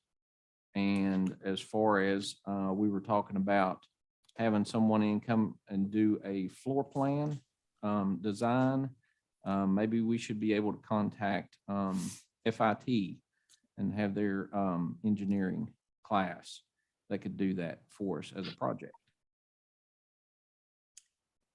So are we expecting if we change it to general contractor and fit, do we foresee having this information before our final vote on this? I don't think either way we would. I wouldn't foresee it either because it would take some time. Because FIT hasn't started yet. It would probably be September before we would have anything. How would we go about getting the contractor? Just to put it out for bid, or would it mean? That's what I was thinking. So either way, we'd have to have a pre-bid meeting and. Well, if we hire an architectural engineer, we'd have to go through the 5G process like we did for the projects that we just did for the park and the sidewalks. We'd have to go through that same process and the fire station. And we wouldn't have to do that for, Districts. if we got a contractor to come in and do that. or- No, we would just have to we would have to put it out to bid though. Okay, okay. I mean, we may be able to hire someone to tell us What give us an estimate of the cost, but to actually hire somebody, we'd have to bid it. To do the work. So Wouldn't we still have to bid it out to have a contractor come in and look and see the building and what needs to be done? No, I think we could ask someone to come in. I don't think that would go go above what we can do without bidding it, just to ask somebody to give us estimates What's the and look limit? at it. What's the During the limit? project, it's 25,000, it's 10,000 that's not in a project. And I don't know if someone charges $10,000 to give us an estimate. Maybe they would. I don't know. So you say it'd be $10,000 for somebody to come in and do that? No, I was thinking, I wouldn't think that they would charge us that much to give us an estimate. But maybe they would. I would hope not. Well, I'll make a motion that, the city manager, contact a general contractor to give us a, recommendation on construction needs for the bank. There a second? I'll second. Properly moved and seconded. Any discussion? Roll call. No discussion. Clerk will call the roll. Counselor at Large Tom Oxley, No. Diana Janey,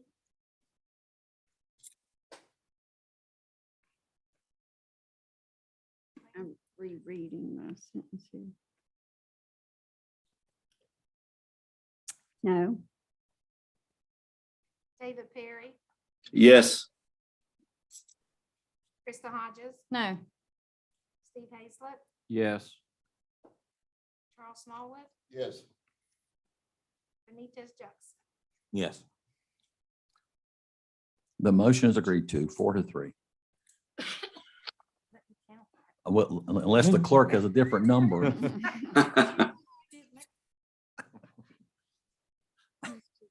Yeah.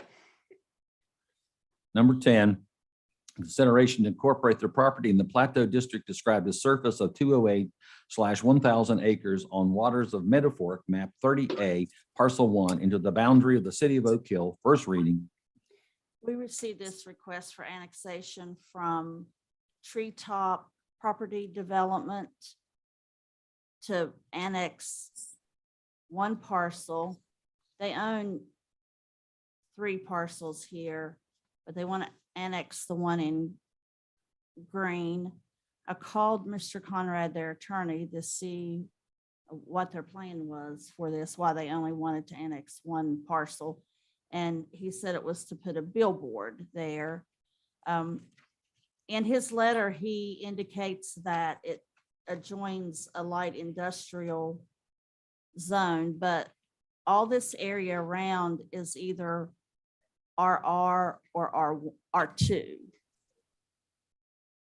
We have another map, but I don't think it's on here, but it is this, it's all residential. The county and the city zone is all residential through there. It's right, it's off Pea Ridge Road, or as you go up the exit for Pea Ridge Road. Isn't it near where we got that piece of property off the DOH? Yes, and it's near, it's near where we want to put the sign. Behind the sign that we want, or? Is it going to block us?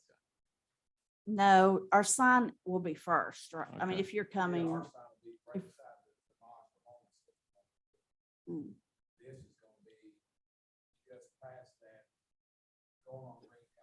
Who's talking?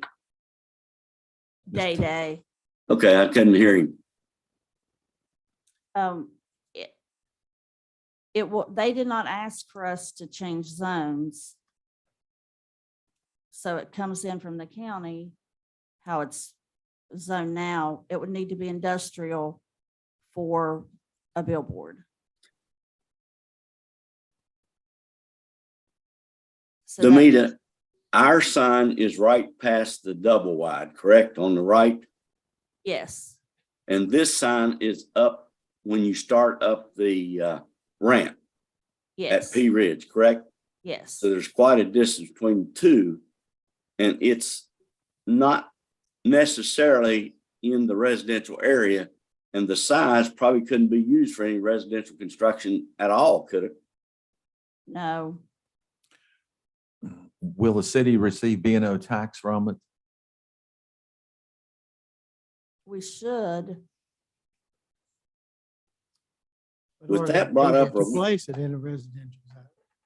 Are they what? Our requirement is industrial, correct? Our requirement's industrial, so then you're gonna spot zone one parcel there. Which So- the state may not approve. So meaning the state would not approve, meaning what? If we spot zone that industrial, the state may not allow a billboard to go there. So in order, if we, let's say we approve this, then it still would have to have a state permit, correct? Yes. So I would move that we approve this contingent upon the state permit. And if no state permit is granted, then we would not approve or do not approve. We still have to go to the county commission. I would have to go before the county commission to have the annexation approved. Right. But I'm not sure that the state will approve it before we annex it. Then I would move that we table this until such time that a permit is acquired or not acquired from DOH. And make a decision at that time. Does it have They to be won't- approved I for you to don't- go to county? No, but the state will not. If they get a permit now, they have to go through the county commission for the permit. Was that the process on the other billboards that are around the 4-lane? That was already in city. The county's regulations right now, I don't think are allowing billboards on 19. I thought they did away with that plan. I thought they were studied that and did away with the green belts and billboards and all that within the last 2 or 3 months. I forget what it's called. Route 19 corridor. You know, where you come up to the Fayette County line, there's nothing till you get to the Summersville line. Right. What'd they call that? Mr. Oxley ought to know. I know they revised the comprehensive plan, but I don't know what. That's it. So you're saying we either have to vote this up or down, that we can't table it contingent upon a state permit? We can If we table- change it, then do they still need a state permit? Yes, the state has authority over billboard placement. So so they couldn't apply for a state permit unless we rezoned it? Correct. They could, they would just go through the county.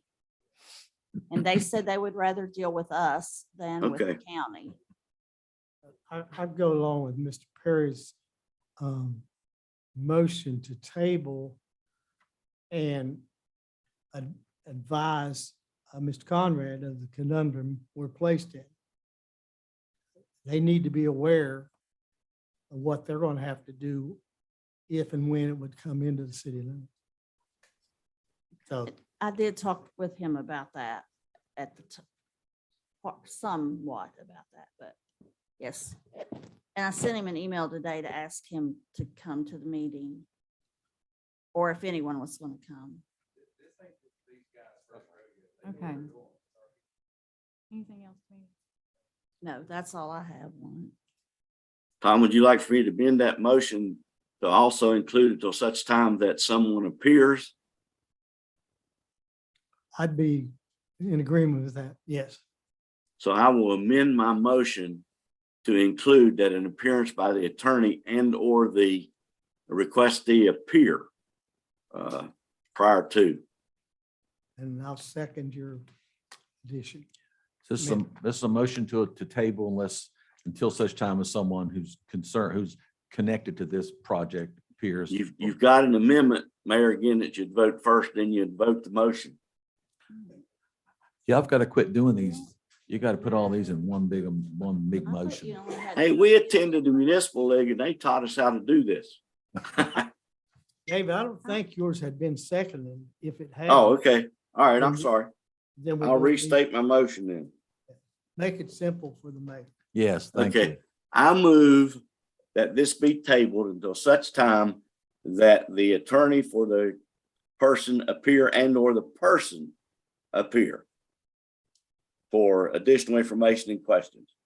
And I'll second your motion. All right, so motion to table until such time as someone for this billboard company appears to answer more questions for the city. Satisfaction. All right. Any more discussion? I have All one right. question. If the county approves it, they take the B&O tax, correct? They don't have a B&O tax. Okay, they would receive, they wouldn't receive any taxes, but if we do, we would receive B&O tax. Yes, if they don't try to. Okay, fine. And then it's, at some time, I'd like to know what that tax would be at the future meeting.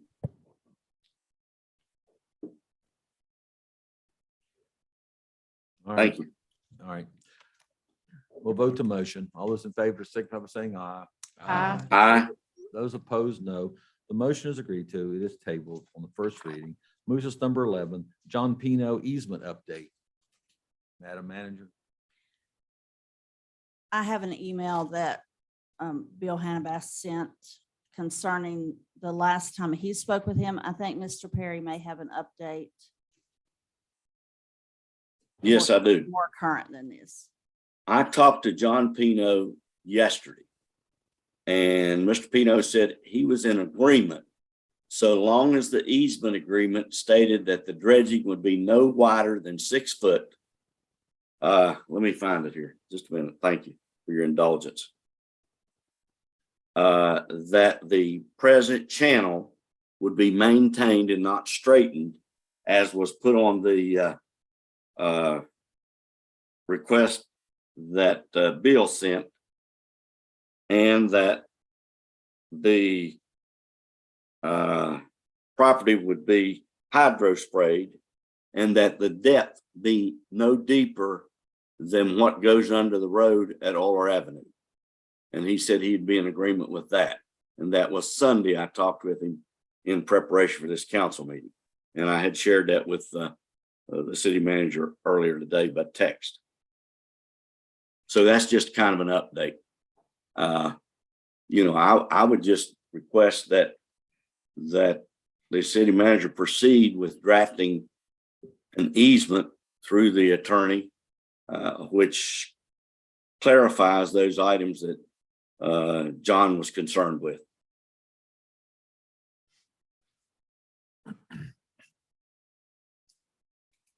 This thing's been in the wind now for a year and a half. So are you making a motion, Mr. Perry, that the? No, I just would request, if there unanimous consent, that we request the city manager to draft an easement, which includes those items that Mr. Pino expresses. I have a question. If we do this for Mr. Pino, are we going to also do this for other people who have creeks on their property that want to be dredged? I don't think John requested it be dredged. This started out with a request from Adam Toney. And, you know, he didn't request it. We kind of, if I recall, endorsed it and requested it. And Day and Bill went out there, and I was with them when we met with Adam, and that started the process, which also we went out and looked at the school where its drainage is increased, and we projected drainage off of the church. And there's also been some informal discussion with the church at Mr. Kirk's suggestion that they build a pond to help slow down things. So this is an improvement for the entire area, much like it's been done at Trump Street and other areas that there's flooding issues or potential for. I understand that, but wasn't there recently, and I think it may have been a year ago, Brenda Duncan on Oler Avenue wanted her creek dredged. Isn't that is that still, we are still involved in a lawsuit for that? So that's my concern, is if we start this, I mean, if we're being sued for not dredging someone's creek, there's lots of citizens who have creeks that would like them to be dredged. Is that the route we're going down?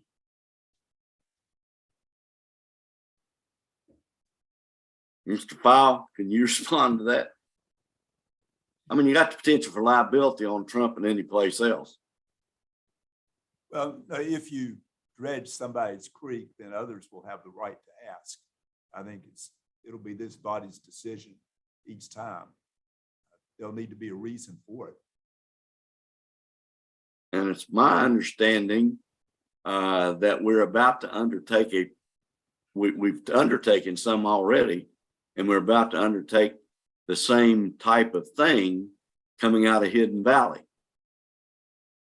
which you can call it a creek or a stream or whatever you want to call it, but it's a drainage area. And I also understand that we have, as a council, agreed that the federal monies would be prioritized in terms of the parks, sidewalks, and drainage. Day.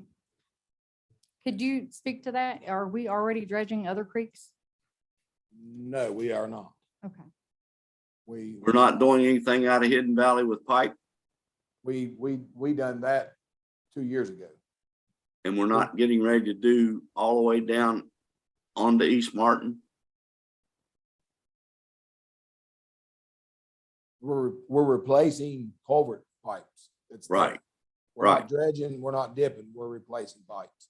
And I know at 330 East Martin several years ago, there was dredging and bank restoration which occurred, and ultimately pipe was put in. So to me, that's the same premise. And I think council took this up about a year ago at that time, and we went out and looked at it, right, Mr. Kirk? Yes, sir. Only thing I'm looking at is if we open the creek at John Pino's property, the state's not going to upsize the pipe going across the road. We're going to put more water on Mr. Tony, period. He's going to get more water than what he's getting now. The people who live behind him is going to get more water. They're already fussing. We're making the water go faster than what we need. We need to slow it down. And I know it needs to clean, but is the city going to take the liability of somebody getting sued? I mean, we're going to get sued no matter what. And we're dumping the water on folks who live in Minden quicker than what we need to be. So that's the only thing I'm looking at. I don't Right now, understand. the water slows down in the woods. It's not creating nobody problems back in the woods. There's nobody lives back there. But if I open that creek up and that water has a straight shot, it's gonna flood at him. He's gonna get water in his house, not under his house. And then the folks who live down there, and like I said, people who live in Minden, we got to think about these folks who live in Minden. They're a part of our town. Everything that you do. up Everything we do here goes there. Sends more my way. And I think we all know we've got a drainage problem in Oak Hill, Yes, period. yes, Anywhere you look, we saw Yes. that during the last big rain, yes. which means, and I think there were certain persons, well, You I'll can't, leave it at that. and you can't, no matter what, there's no drainage system that you can build that's going to handle 4 inches of water in 30 minutes. I agree with that. None. Beckley can't handle it. We can't handle it. Nobody can. But I just don't think that we need to go on private property cleaning creeks. It's going to cost us a lot of lawsuits. We got folks right here that live right beside on Euler Avenue, right across from the Lady Susan. They're getting water. They're getting more water now because of King Cole. When they took all the grass up and added gravel, now all that water comes down on these folks. It can't handle it. Did we dredge the little stream that went behind Walgreens and under Euler a few years ago and down by Vincent Burdette? That's probably been 20 years ago. I don't know if it's been that long, but I'm saying it's not new. They put box culverts in on that project. I know it's been at least 15 days. Yeah, it was in the 90s.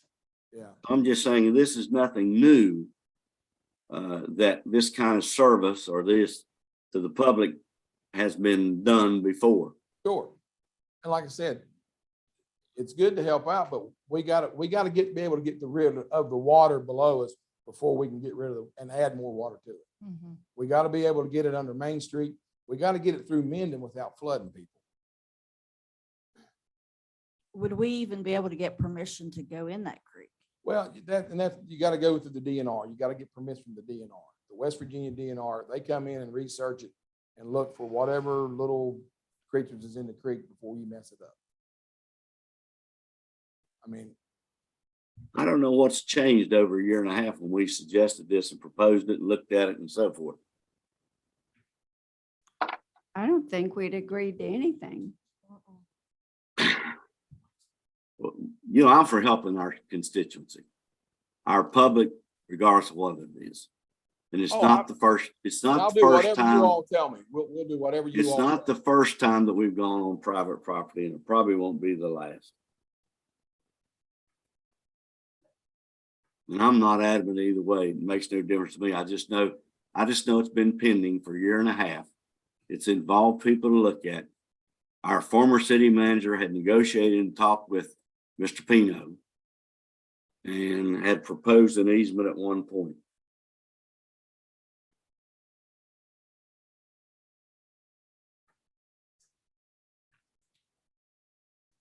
It didn't go anywhere for a year and a half, and I think it's just for what Day said, it would put more water on the other citizens of Mendon and down through Euler. I don't think we can justify that. May start that we go all the way. You got to start somewhere. I suggest we start at the bottom and work our way back Right. up. That's usually what you do, Steve. If I'm digging a ditch, I want to start at the bottom of the ditch. Right. Otherwise, I'm dealing with water constantly if I start at the So top. where would you start? Mendon. Mendon. Whereabouts in Minden? We have the drainage project. I would start at the bottom of Daisy Hill and work the way back up that creek. Is that part of the federal monies or mitigation or whatever it's going on right now? That's part of that grant, yes. Okay. Yes. That's I my. got no problem with that. That's just an update on where it was. So do we need to make a motion to not proceed with the easement? I don't think, did it get a second? There was was a no motion. second. There was no motion. There was no motion. There was no motion. There was a motion. Number 12. Right? Number Mayor? 12. Number 12, Airbnb ordinance review and update. This is the Airbnb ordinance that we have on record right now. Short-term again- lodging rentals, vacation rentals, and other similar uses shall comply with the following. And then it has each listed. Can you all see that? And I asked for this to be on the agenda because I've had numerous complaints from citizens about Airbnbs in different areas in the city, in terms of noise, in terms of parking, in terms of what it has done to their neighborhoods. I think Federal has over 100. We have over 60. And I just think we need to look at it and establish some controls, reconsider perhaps the license fee. Off-street parking is already required, but maybe it needs to be looked at. And maybe certain areas such as R1 would be prohibited in R1 regardless. And, you know, as an example, South Hill, is an Airbnb acceptable there? I also know that this time last year, there were 250 properties. Today, there's over 500.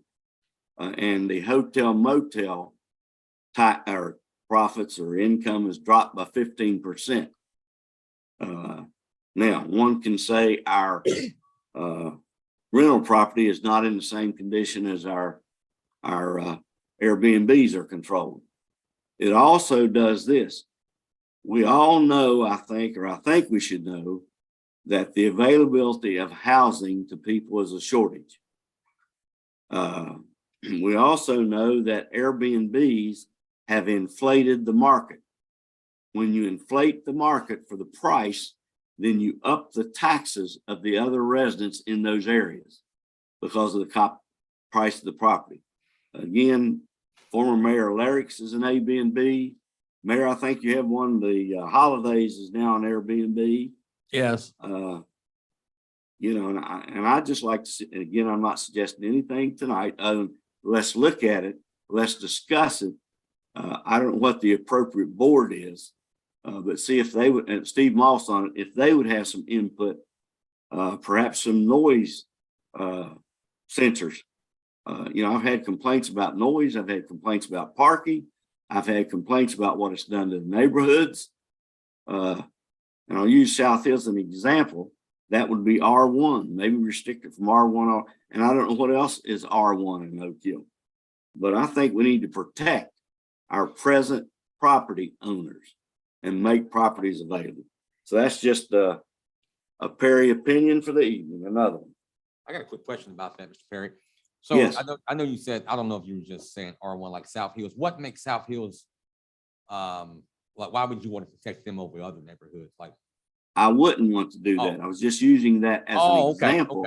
And I would be reluctant to identify just South Hills. You know, you got Collinwood, you've got what's the area out where the Coleman Farm was? Hidden Valley.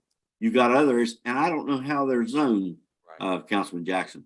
Okay, I was just asking. I thought I heard. No. I'm glad you asked the question, because I wouldn't want it to appear that we were trying to protect one area over another area. Broadway Avenue, for example. You know, As much as I hate to, I must agree with Councilor Perry. I think it needs to be looked at long and hard. I've known 2 lawsuits that came out of Airbnbs where the adjacent owner complained about the noise and all that, and they were sued. I don't know the outcome of the case, but nevertheless, it does destroy a neighborhood. I think there probably are places where they would fit better than others, maybe cluster.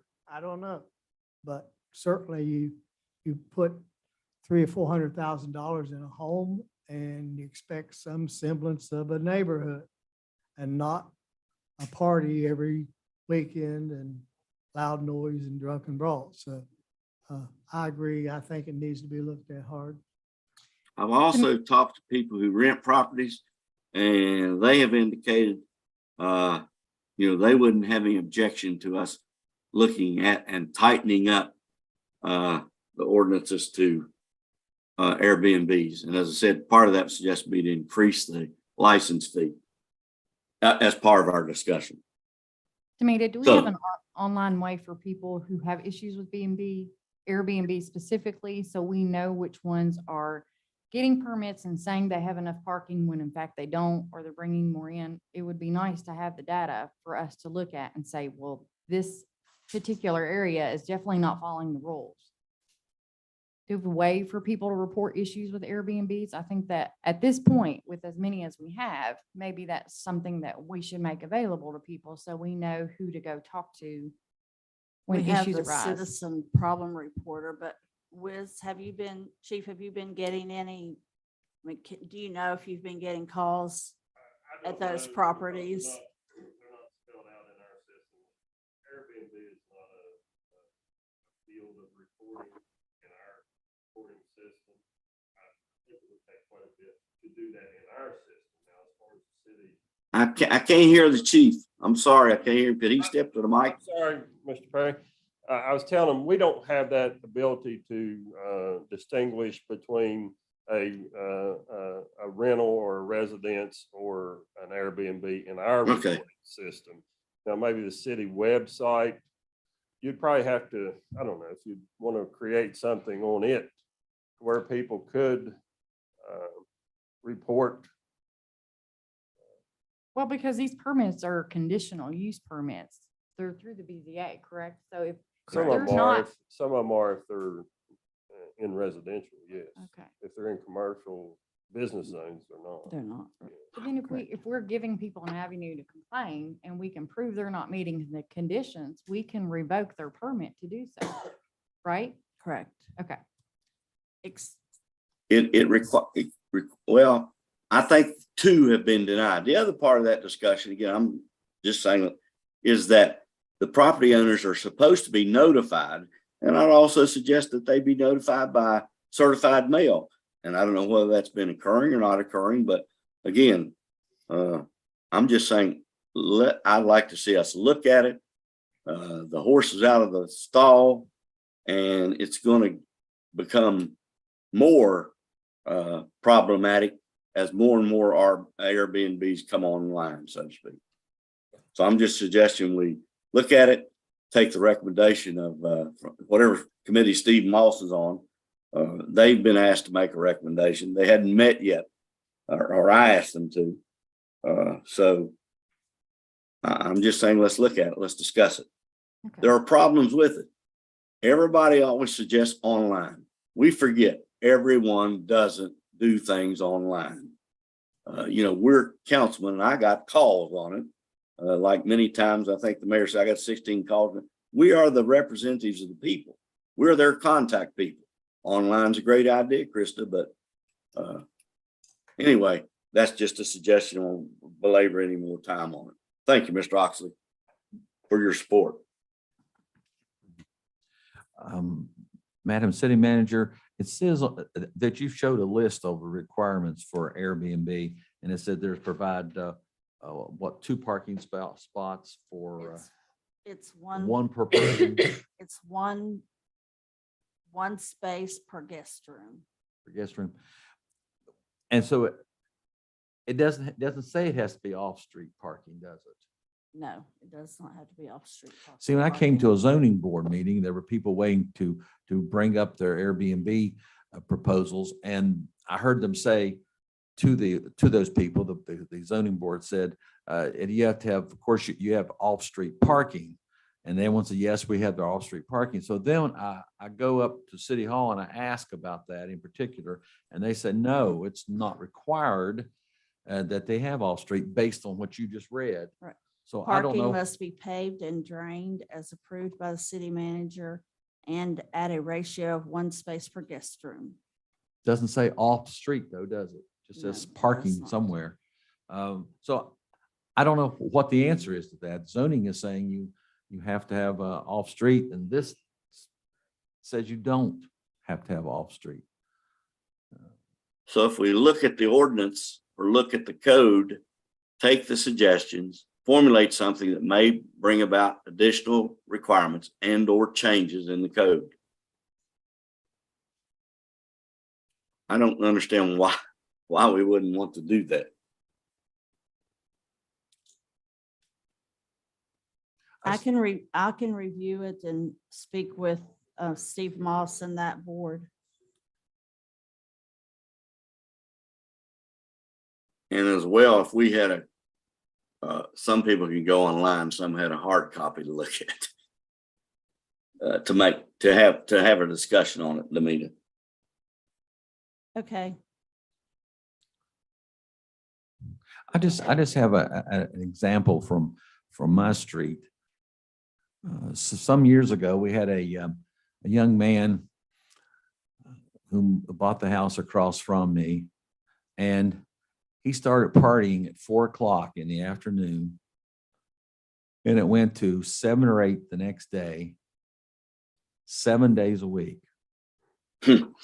And his friends came by the busload, and I do mean busload. They should, because they ran out of parking spots, so they came in vans and rolled out of the van, and van after van pulled up. And they covered both sides of the street. I counted 54 cars just in one evening, all the way down into Park Street. I called the city. I came to visit the city. And he went to the sheriff, who came down and hid out a little bit, trying to see if we could find somebody who wasn't supposed to be there. And I was told there's nothing you could do. Nothing can be done. If they're in their house, they're partying, they can have all the parking spots they want from the top of the street to all the way down to the bottom and on into park. They could do that 7 days a week. There was no recourse for people living on the street. They just had to endure it. And that went on for months and months. And finally, the mother of the young man came by and told me that the people of Oak Hill didn't welcome him and they were going to move. I said, if that's all it took, I would have unwelcomed you a long time ago. So he packed up and left. So I'm just saying, is there any, apparently nothing can be done if people want to show up. There's nothing in the ordinances to stop that, is there? No, It just about ruined us. And those cars, they partied 7 days a week. There was no let up. It was just constant. I don't know when they ever went to work, if they ever did, but it was no let up. See, if it was an Airbnb, they would be leaving. See? See, there's your problem. If it's Airbnb, but it wasn't. He owned the house. He put it up for sale. I thought all the neighbors were going to buy it just to get them out of there. They moved on. Well, some of my immediate suggestions, I'm repeating myself, was let's increase the fee. Let's require off-street parking, noise sensors, and I forget who that was suggested to me. And the very least, the property owners be informed by certified mail. So they would know when the hearing was and would have an opportunity to protest. And I'll say again, these increase the tax value of your homes and my home because they're selling above market value, which then that comes down to an average of the area. So that hurts our citizens. Doesn't help. Again, I'm just asking that we look at it. Anita suggested she bring back suggestions as we each would look at the ordinance. Maybe we could come up with some more suggestions. Or talk to sister cities like Charleston, Fayetteville, and so forth.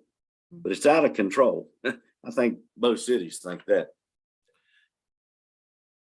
So number 12, there's no action here. No. Let's see, it has motion second, if you have any action or not. 13, Minden Parks. Yes, Mayor. I asked for this to be put on the agenda. I would like to see us start moving forward on our parks, especially the one on Old Minden Road that I refer to as Percy's Park. Mr. Fruit's here, Percy Fruit.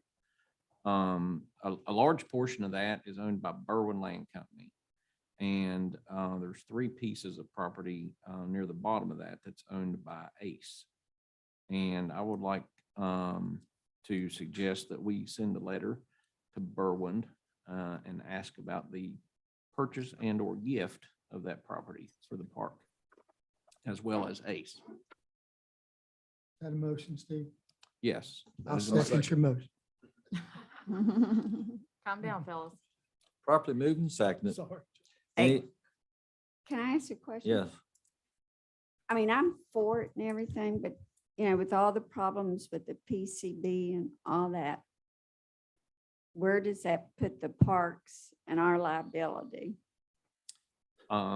Percy's Park is above the Schaefer site. So I don't foresee any PCB problems with his park. As far as the parks in Minden, the land that Ace has donated already is not an ideal piece of property. There's 3 pieces of property. It is low lying. It actually flooded in this last flood.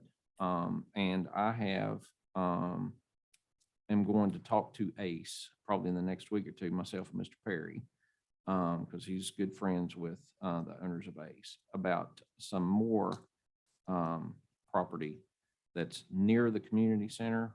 It actually borders the city of Oak Hill property now. That was part of the Needles Eye Park, and it is greatly elevated above that. And as far as that property, I'm sure we can have it tested. EPA's tested a lot of that property. I don't foresee any problems with the PCBs there. Because you have some residents there that say everything in Minden is PCB, so. We've had quite a bit of testing, extensive testing done by the EPA. And they have shown the hot spots And I'm confident that the property near the community center is fine, and Percy's property is, like I said, way above the Schaefer site. So I don't foresee any problem with that. But it would be prudent if we would have the property tested, Right. doing any work. All right. Thank you. Steve, do you have a suggestion as to what you would like to see at these sites, or have you and Percy talked? Percy and I have both looked at a catalog for equipment, and that equipment, it can range anywhere from $10,000 to $170,000 per piece.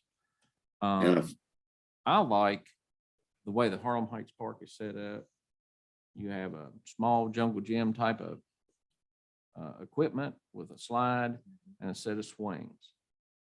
And I was talking earlier to the gentleman about the disc golf course. We could have a disc golf course at Percy's Park because there's quite a bit of land there. Basketball courts at both parks, which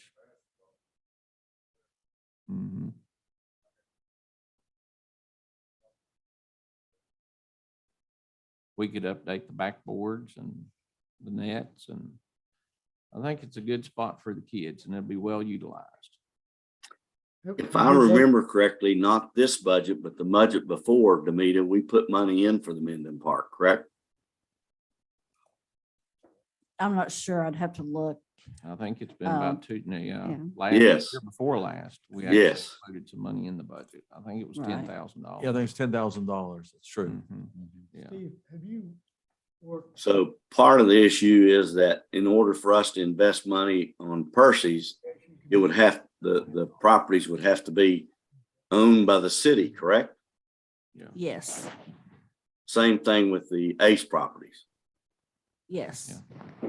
So Steve made a motion, Tom seconded that the letters be written. Steve suggested he and I were going to go talk with Ernie and Jerry about other properties rather than original properties.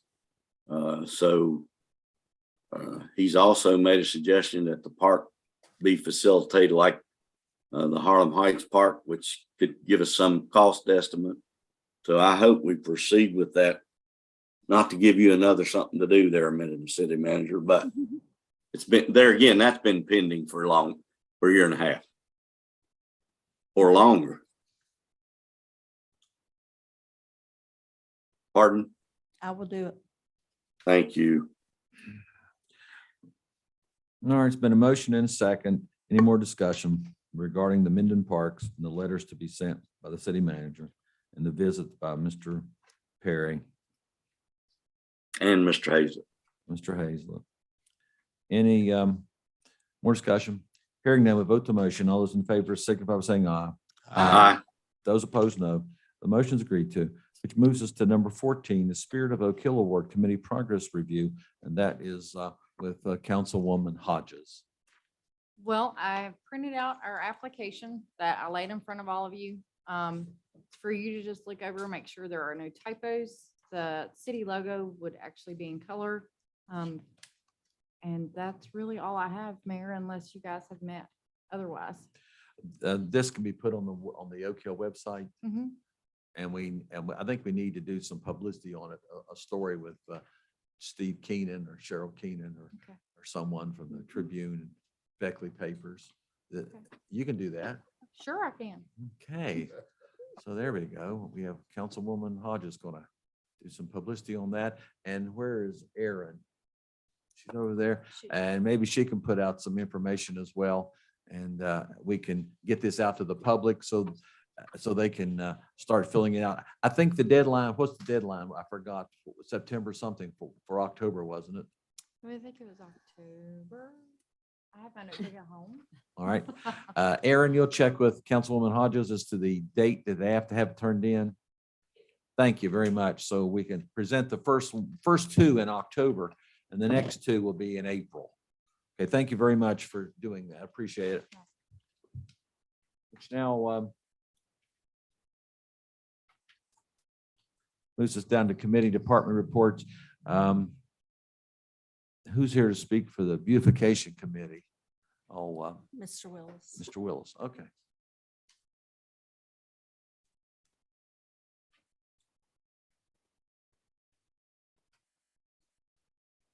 Good evening. Good evening.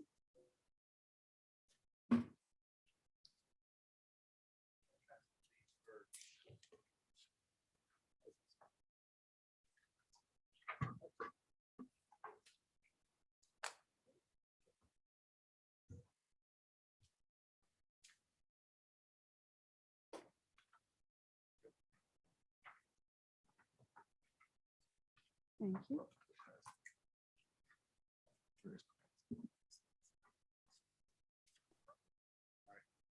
This packet here is on the Welcome to Oak Hill sign. The first project, like I said, is the Oak Hill. This is the, sorry, I'm trying to get through my notes. This project is the one that the city council members and Beautification Committee have been talking about and needing the Oak Hill sign out on Route 19. Our committee has decided it's time to move forward with it. At our last meeting before Bill retired, we came up with a design and Bill told us to move forward with it. The sign already, the city already owns the property near P Ridge exit, and the paperwork has been done to ensure that the spot can be used. The city workers cleared the spot a few months ago. We came up with another location for the sign, so another location. Oh, we've come up with a second. It's hard for me to read. I can rather just talk about it. So we've got a design now and we're moving forward and we've got estimates and things for everything there. We're looking at a second location for a sign coming in from the north side going south, because the sign location we have is going north to south. But it's being talked about and it's in negotiation because it's on somebody else's property. So it's kind of out, but we went ahead and had him, if we can get both these properties tied in at once, it'll be a lot cheaper to have both signs made rather than just one. So that's being worked on. It's not really been finalized on the second sign yet, but it is in negotiation. We got a couple spots picked out that we're working on for the Oak Hill. But this sign here on the first page, that's what it's kind of going to look like. Kind of simple, low maintenance sign. Everything's in here, like I said, with the quote that we got and received for it, and everything else. Is there any questions on this? Kevin, Okay. I see that's redwood and stone and, right. Yeah, yes, sir. Yeah, it's going to all be engraved. It's actually, I mean, it's pretty neat how they put it together, but yeah, it's pretty low maintenance too. And then the second thing I'm going to pass out here, Identical signs on both locations. yes, yeah, that's why we wanted to do them same time. That way they both match. And the property we're looking at, just to kind of, is right there off of Appalachian Drive. You know how where the new development sign is right now? Casey Bowling just acquired the property, but it actually comes to a peak right there at 19. So there's about a, give or take, about a 20 foot by 40 foot piece of property right there on the peak that's kind of useless to the backside of it. So that way, if they'd ever build a parking lot or anything, they wouldn't use that. And just kind of facilitate some conversations on that and try to acquire it. But that, like I said, that's far-fetched. We kind of got a couple ideas, but we're going at it with the idea of trying to do two at the same time, coming and going. I'm gonna pass out these packets here. This is on another project.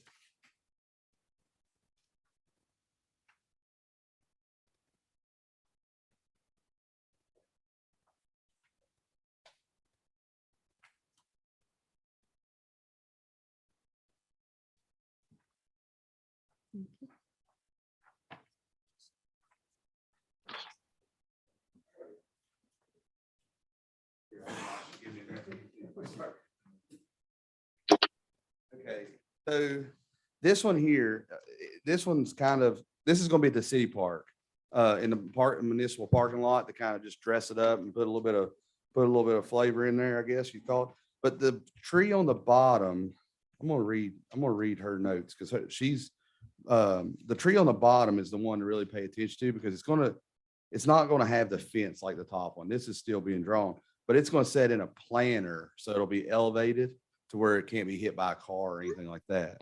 And it's gonna go in the center, like the center dividers in the parking lot. It's gonna be in those. In the municipal parking lot, right? Yeah, city Oh, parking lot. Yeah, city parking lot. Yep, yep. But it's gonna be, this will actually, these trees will set, which I mean, we can do, add different ones at different times, but they'll be in the dividers where the cars park. So that way when you pull in the parking lot there. I'm gonna read her notes because she actually wrote some notes on this one. Is this Judy Lively? Yeah, this is Judy Lively. Yeah, she asked me to do this. Our second project is the revitalize the city municipal parking lot. Our idea is to make the parking lot more attractive and encourage people to park here or there. We are going to have, let me say bronze. I can't, I don't know that word being so. The artist who made the dog, I'm sorry, it's the same artist that made the dog park statue at the dog park. Create metal trees and flyer sculptures to be placed in the dividers in between the parking lot. We have paid the down payment to have the money in our, we have paid the down payment with the money we had in our account for the first tree. It will be the largest sculpture and most expensive sculpture.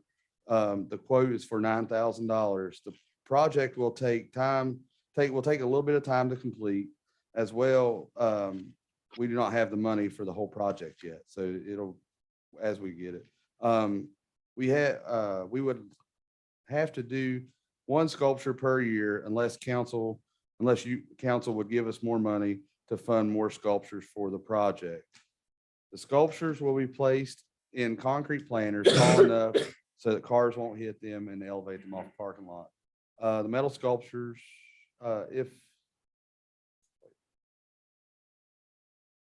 also, we plan on hanging, we also plan on hanging our yellow oak heel banners that were previously used on Main Street on all the poles in the parking lot. This could be a project that would not make people want to park in the parking lot, but could attract, that would draw visitors just to see the sculptures in the garden. For our fall project, we plan on doing the hay bales again like we did last year with the scarecrows as you come into town and across from the library. Also the ones on East End Bridge. We are going to do mums, pumpkins, scarecrows with a wagon on the amphitheater property again. Judy says, thank you for all your support. Let us know if you have any ideas for this, any new ideas for the beautification projects. Any questions? Very good. Okay. Is that just one sculpture you're lining? Yeah. So the first sculpture will be the big one that'll go in the center. But if y'all would be interested and like it, then we can add to it. You know what I mean? As we got funding and things of that nature. I mean, it's something that can be added on as you go, but it'll kind of just give a little bit of. And it's already been half. We've already paid deposit. Yeah, we've already paid deposit Half on of it. it's already paid. Yeah, on the first one. Now the bigger one. So it's gonna be a big oak tree. Is there gonna be any maintenance to these, Kevin, or? Very little to none, because the way the planter's gonna be set up, the beautification committee will put flowers in it and things like that. But other than that, no, there's no maintenance. So like the steel, we won't have to will It's we have all- to repaint it or anything? No, it's all treated. It'll all come Okay. treated and everything. It'll be like the sculptures that you see like in the different cities and things off the exits, those kind of sculptures has that treatment plus the like powder coat and stuff. Okay. So, yeah. Do you think we need signage to the parking lot? But we can need signage everywhere in Oak Hill. You know, Yeah, we need signage and we need and not on the beautification part, but we need lighting right there on the street that goes back to the city parking lot. Yeah, but yeah, But yeah, if we had. Because I mean, we could use signs for both that and overlook. Anything else? I'm gonna ask Kevin under future agenda items that we look at funding for your projects.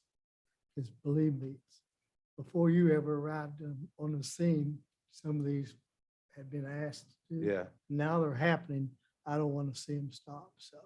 Good Well, job. I'm really hopeful that we get our second location for the sign, for the Welcome to Oak Hill sign, because I think that's going to be a big, it's something to be proud of. I It'd mean, be it's- nice to know you have the backing of the financial part of it. too, Yep. so. Yeah. All right. Thank y'all. Thank you. Thank you. Mayor, as Tom brought up, a year and a half ago, I asked about the two sign or the sign that's coming into Oak Hill.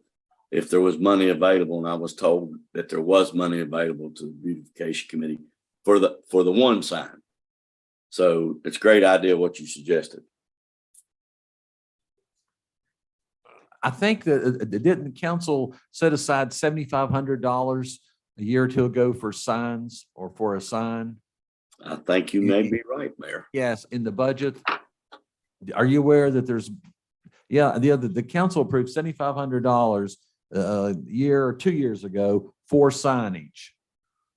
So That went away.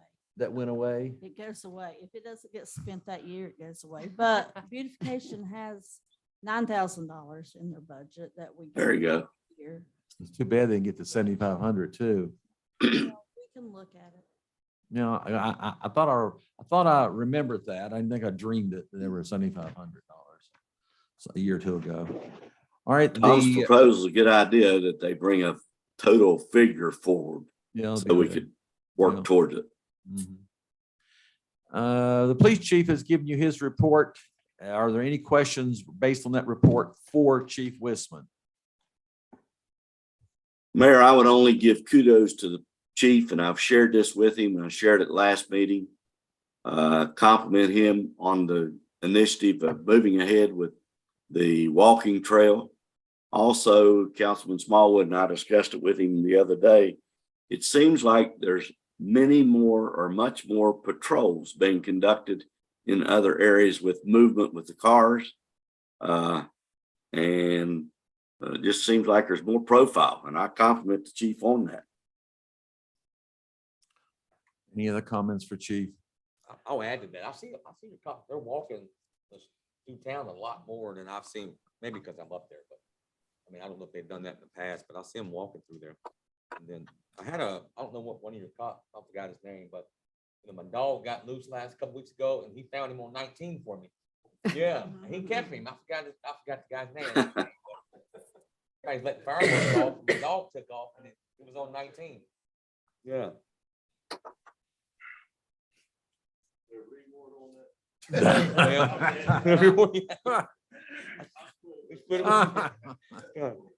going all night long, man. But their increased presence has been noticed. So thank you. We now move to the fire department and Chief Richardson. His report's been presented. Are there any questions for him?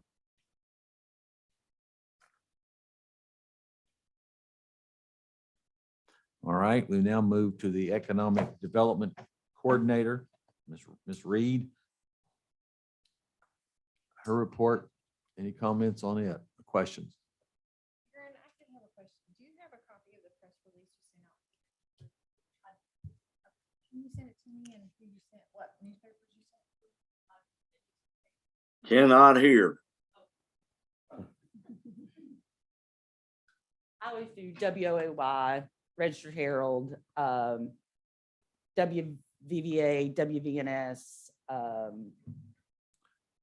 and Steve Keenan. Okay, thank you so much.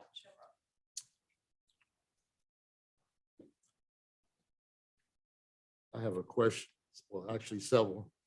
You proposed that Oak Hill create a community and economic development committee. Yes, sir. That is pretty standard across this, a lot of different towns and communities in Southern West Virginia. Is that something we're gonna have to act on, or? We would need to put that on the agenda Okay. if we need to, if council's receptive to that. And this heads up community. That is a mass communication tool that can be utilized to send out alerts about events, road closures, parades, sewer issues, traffic accidents, and people download the app and they select the town of Oak Hill, and it automatically sends a notification to their phone. So someone would have to put that in, though. Who would that be? That would be me, Ms. Falk, Ms. Vaughn, and Ms. Kaufman. So how will you get notified? We will get notified from our utility folks and our other committees that we have, Even after hours? even after hours.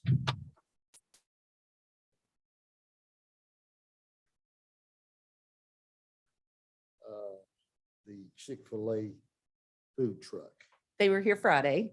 Okay. Where were they located? Up by Prudence, across from the Hive. I'd like to see continued communication with them. Oh, yeah, they've Some already, more they asked me to locations. send them information to come to the Oak Leaf Festival also. And that's been done. Are they planning to, are they looking for a place to locate or are they just making one of- extra money? One of their stores is closed and I think they're trying to supplement Okay. right now. I think there's been a lot Has there been any discussion with them or suggestion that they locate in or around the Comfort Inn or somewhere there in the city? I pitched that idea and he said that Fayetteville had asked him the same question and he did not see that happening in the foreseeable future For either town? for either town. Okay. Anything else for Ms. Reed? I'll chase Councilman Hazlett's rabbit for him. Again, if my memory serves me correctly, maybe when you first came on board, has any contact been made with Papa John's?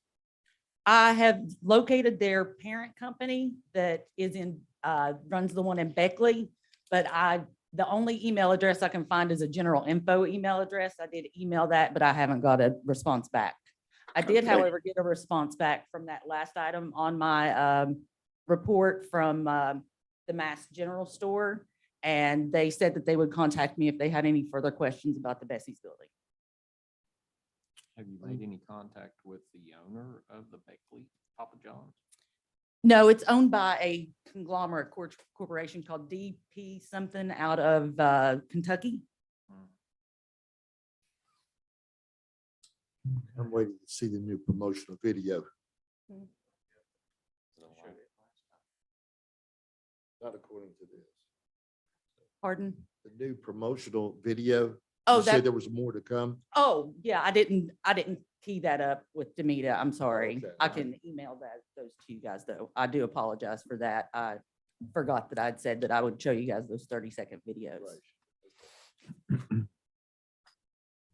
I have one question, and I don't know if this is for you or whoever, but I just had a couple people ask, like, why we don't use the amphitheater a little bit more, and I don't know, like, if that's something in the future we can use, like, to get, I don't know if we got enough local bands or something here, and maybe could play on a Friday or a Saturday, or maybe set some vendors up a couple times during the summers or spring events, but I didn't know if would that be makes sense. happy to help with that, but I would assume that would go through the amphitheater committee.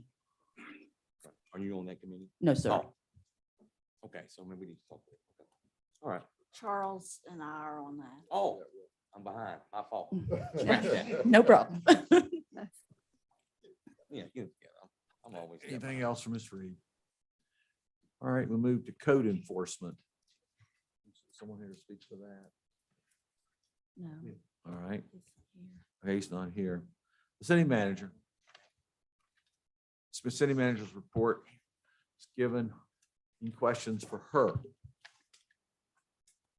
Mayor, I have a couple of questions.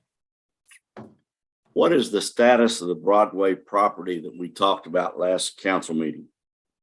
I don't recall the name where the. Nothing has been done to that property at all. I think I said in my report, I want to try to put that in the grant that we've received and have that demolished with those grant monies. And if I understand, we were to send him a letter. If I remember correctly. Well, I didn't send him a letter. We just went out there. He's not he's not there and he's not been responsive to anything, and there's nothing happening there at all. Okay.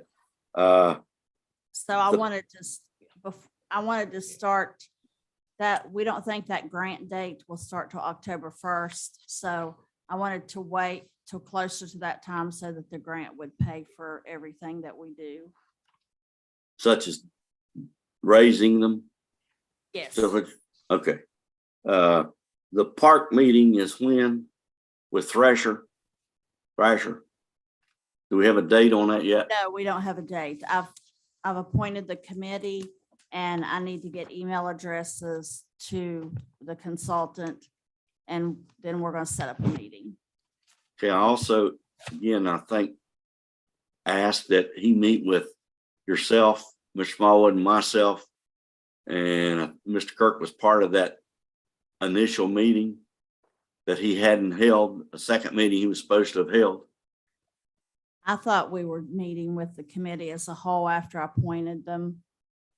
Well, initially there was supposed to be a second meeting to meet him. You know, when he would have those three models available. Yes, but he told us that he wouldn't have those available until we all met. He has the survey results and then he wanted to get some ideas from the committee. Okay, so you're going to send us a list of those committee members that's. Yes, and I'll send him a list and then we'll set up by email. We'll get dates that everybody can meet. Okay, and the dates for the building commission meetings have been set? Yes, and they were in my report. I believe they start this I Friday. don't have that in front. Pardon? Friday, one of them. Let me see. It's for 2 Fridays. Hold on just a minute.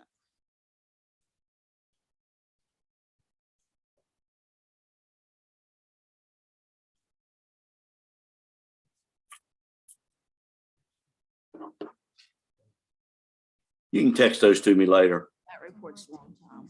Okay, here it is. Okay, there's one on Friday, August 19th at 6. One on Friday, August 26th at 6. On the 19th is the first reading, the 26th is the second reading. And then on our council meeting day, when we have our third reading and public hearing, the building Mhm. commission will also have their third reading and public hearing. Building And that's- commission will meet at 4 and have both of those, the hearing and the third reading, and then council will meet at 5:30. And that's on the 4th of September, The 12th. 12th, I'm sorry. Thank you. You said the building commission will have a hearing on the next meeting in September, be their last reading. Yes, along with ours. Okay, and that will be, you said they're having a public hearing and then they're going to vote is on that, and the city council will have a public hearing so 2 public hearings that day. Yes, yes. Okay, so we'll be, because I thought 4 o'clock was probably pretty early for people who have jobs. So, but there will be a building commission public meeting at 4, and then city council will have a public meeting at 5:30. Yes. Did you say 4 or 4:30? 4 4. for the building commission. Okay, So by the time we get it in September, the building commission will be finished. Yes. Everything with this part will be finished on September 12th. Then there'll be some other things that come along with the financing and other different things council will have to approve. All right. All right. Mayor, Yes. 12 other things. Number one, I'd like to admonish the city manager. She and the police chief and Mr. Kirk all kept a very quiet-lipped secret, which the city is to be commended for in terms of Mr. Hannibas. At the Municipal League meeting, he was awarded or acknowledged with an award. The name slips my mind. Lifetime Achievement Award. Lifetime Achievement Award. So as I said, the chief kept it a secret. Mr. Kirk kept it a secret, Demita, but they came along with Councilman Smallwood, Hodges, and myself. And I think it was a great time. I would like to see us follow up as a council to a letter to Mr. Hannibas, commending him or congratulating him for this award. I also would extend kudos to our treasurer and city manager who were there, who again represented the city well. Our new city manager was well received, very positive comments about her and about her being named. And part of that, Mr. Smallwood, you can correct me if I'm wrong. I would also say that in those meetings, many of the awards that went to cities are similar to what we have become involved in the last year and a half. New police departments, new police stations, new parks and recreations, new city halls, and GIS. So the city of Oak Hill is progressing in a way that allowed other cities to be acknowledged in a positive manner. Would you agree with that, Mr. Smallwood? 110%. So then, like I said, kudos goes to our treasurer, city manager, police department, Mr. Kirk, and those people who were there to help Mr. Hannibas receive this award. So kudos, folks. Thank you for representing the city well. You're welcome. Are there any other comments from Ward 1? I have one question of Mr. Kirk. Since I didn't see a street report. You don't get off that easy. Trump It's here if Avenue. you'd been here. It's here. It's laying- What's that? It's laying in front of their desk if you'd have been. here. Okay, Yeah, and I And- emailed it also. no problem. I didn't see it on the list here. Trump Avenue. Yes. What's the status? What's gonna happen? And just like you said, umpteen inches of rain in a 24-hour period. The water upset- company is replacing the water line. Okay, What, I reached out to the water company. We would try to get them to replace it while we were in there digging. Of course, Good. these guys here can't make the call. So I reached out to their engineer in Charleston and told him that once I paved the street, the only way that I was going to allow them to dig their water line up was to go through the sidewalk. And they don't like dealing with sidewalks. So the engineer said, well, just a minute, made some phone calls, sent the crew in the following day. When West Virginia Paving was supposed to pave it, they started that day digging the water line and replaced it.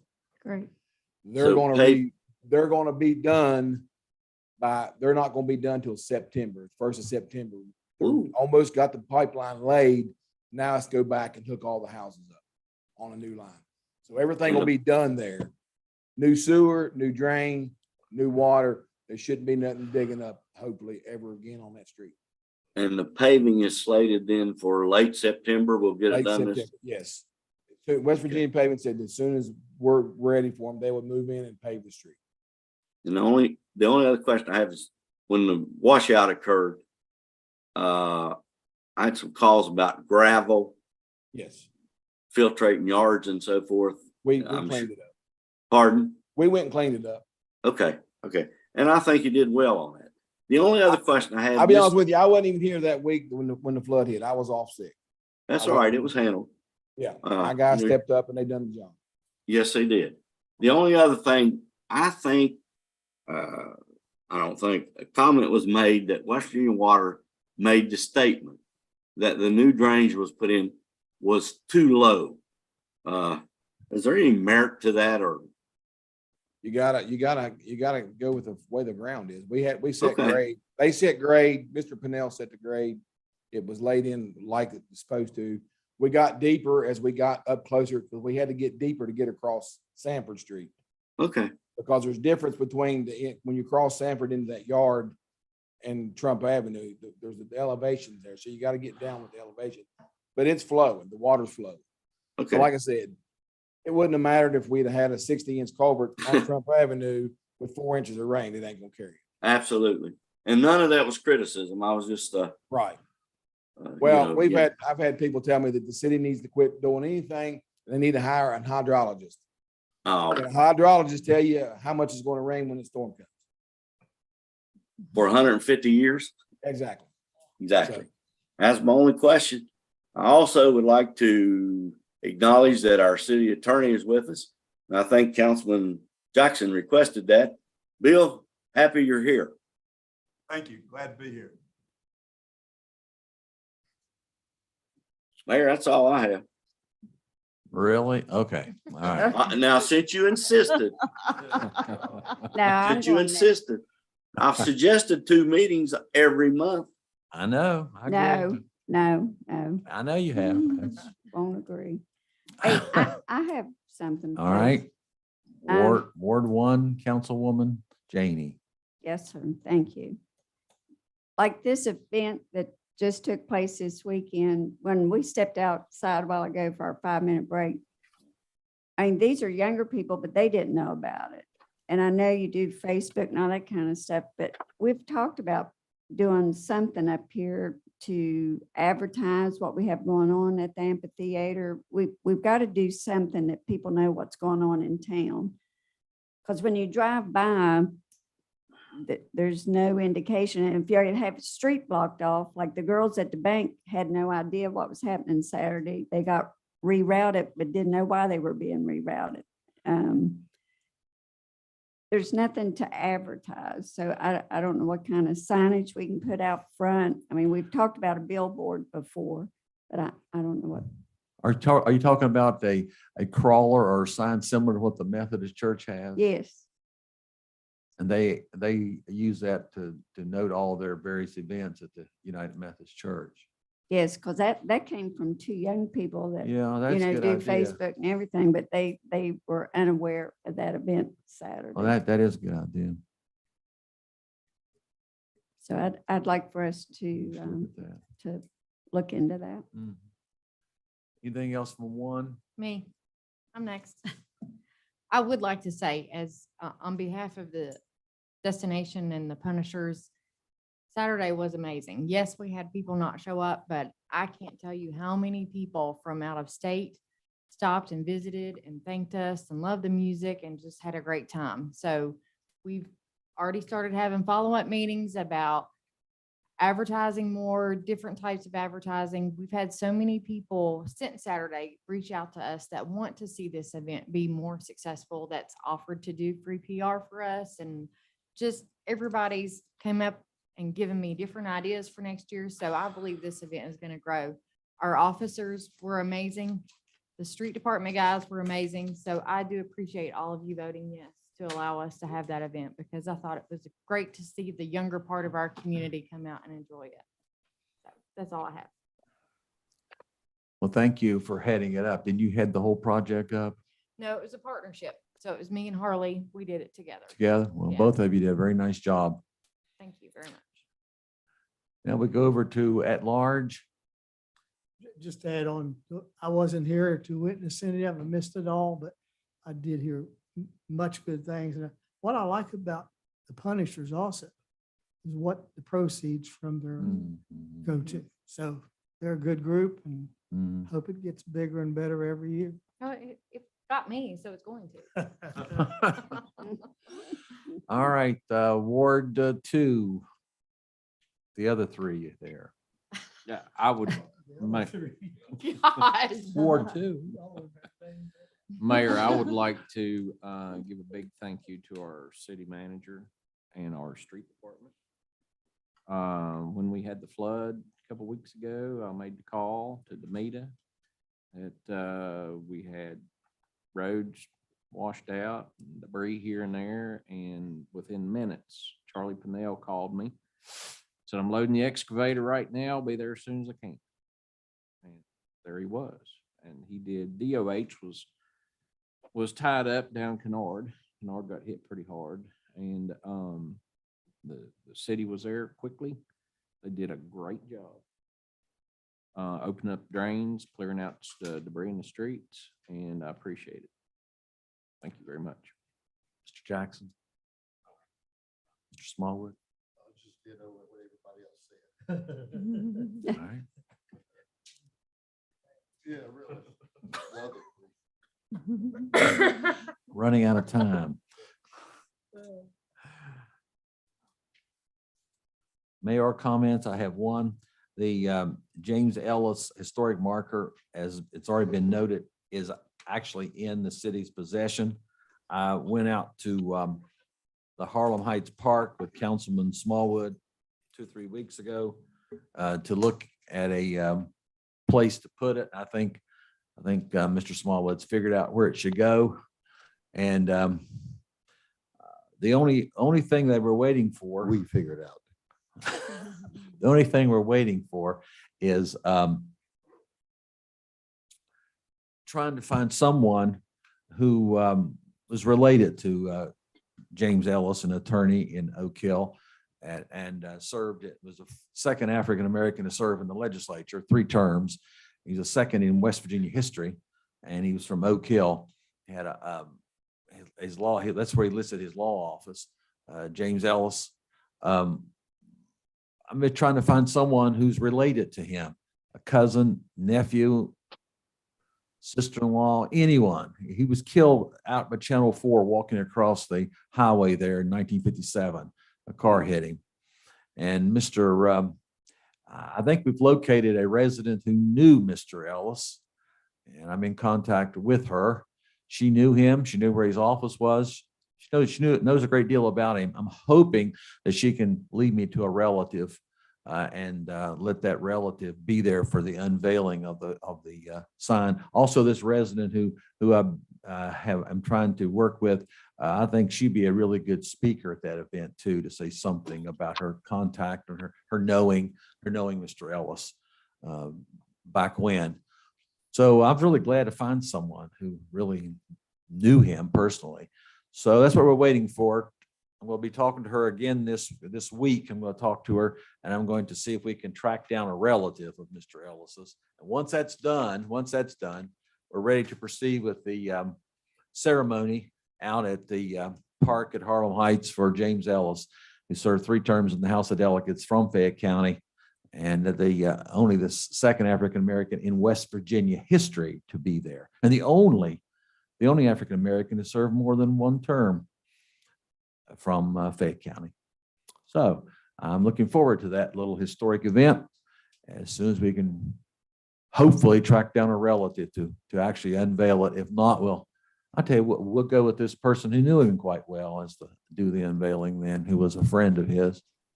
So other than that, that's all that I have. And the next, future agenda items. Is there anyone going to give any of that to Ms. Johnson? Mayor. All right, Ms. Johnson. One is funding for Beautification Commission projects, and 2, the Economic Development Committee.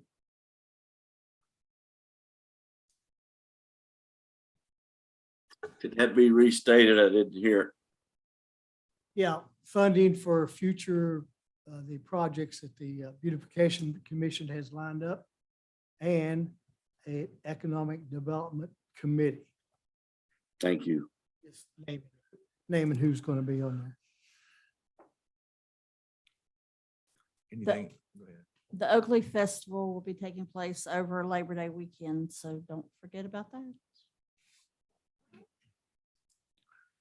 Any other agenda items from Ward 2? Mayor, I think we need to go ahead and add what Miss Janie said, the sign, Yes. message board. Yeah, message board. We go ahead and move on that. Church has. All right. Anything else from Ward 2? Ward 1, anything from you? Airbnbs. Airbnbs, Mr. Perry? Okay. Anything else? I will say that I'm glad to see that Mr. Oxley is back since he's had a hospital stay, but he seems to be out and about now, so I'm glad to see that. The next council meeting will be held on September the 12th, 2022 at 5:30 in this chamber. And with no other business before the city of Oak Hill, I declare the meeting adjourned.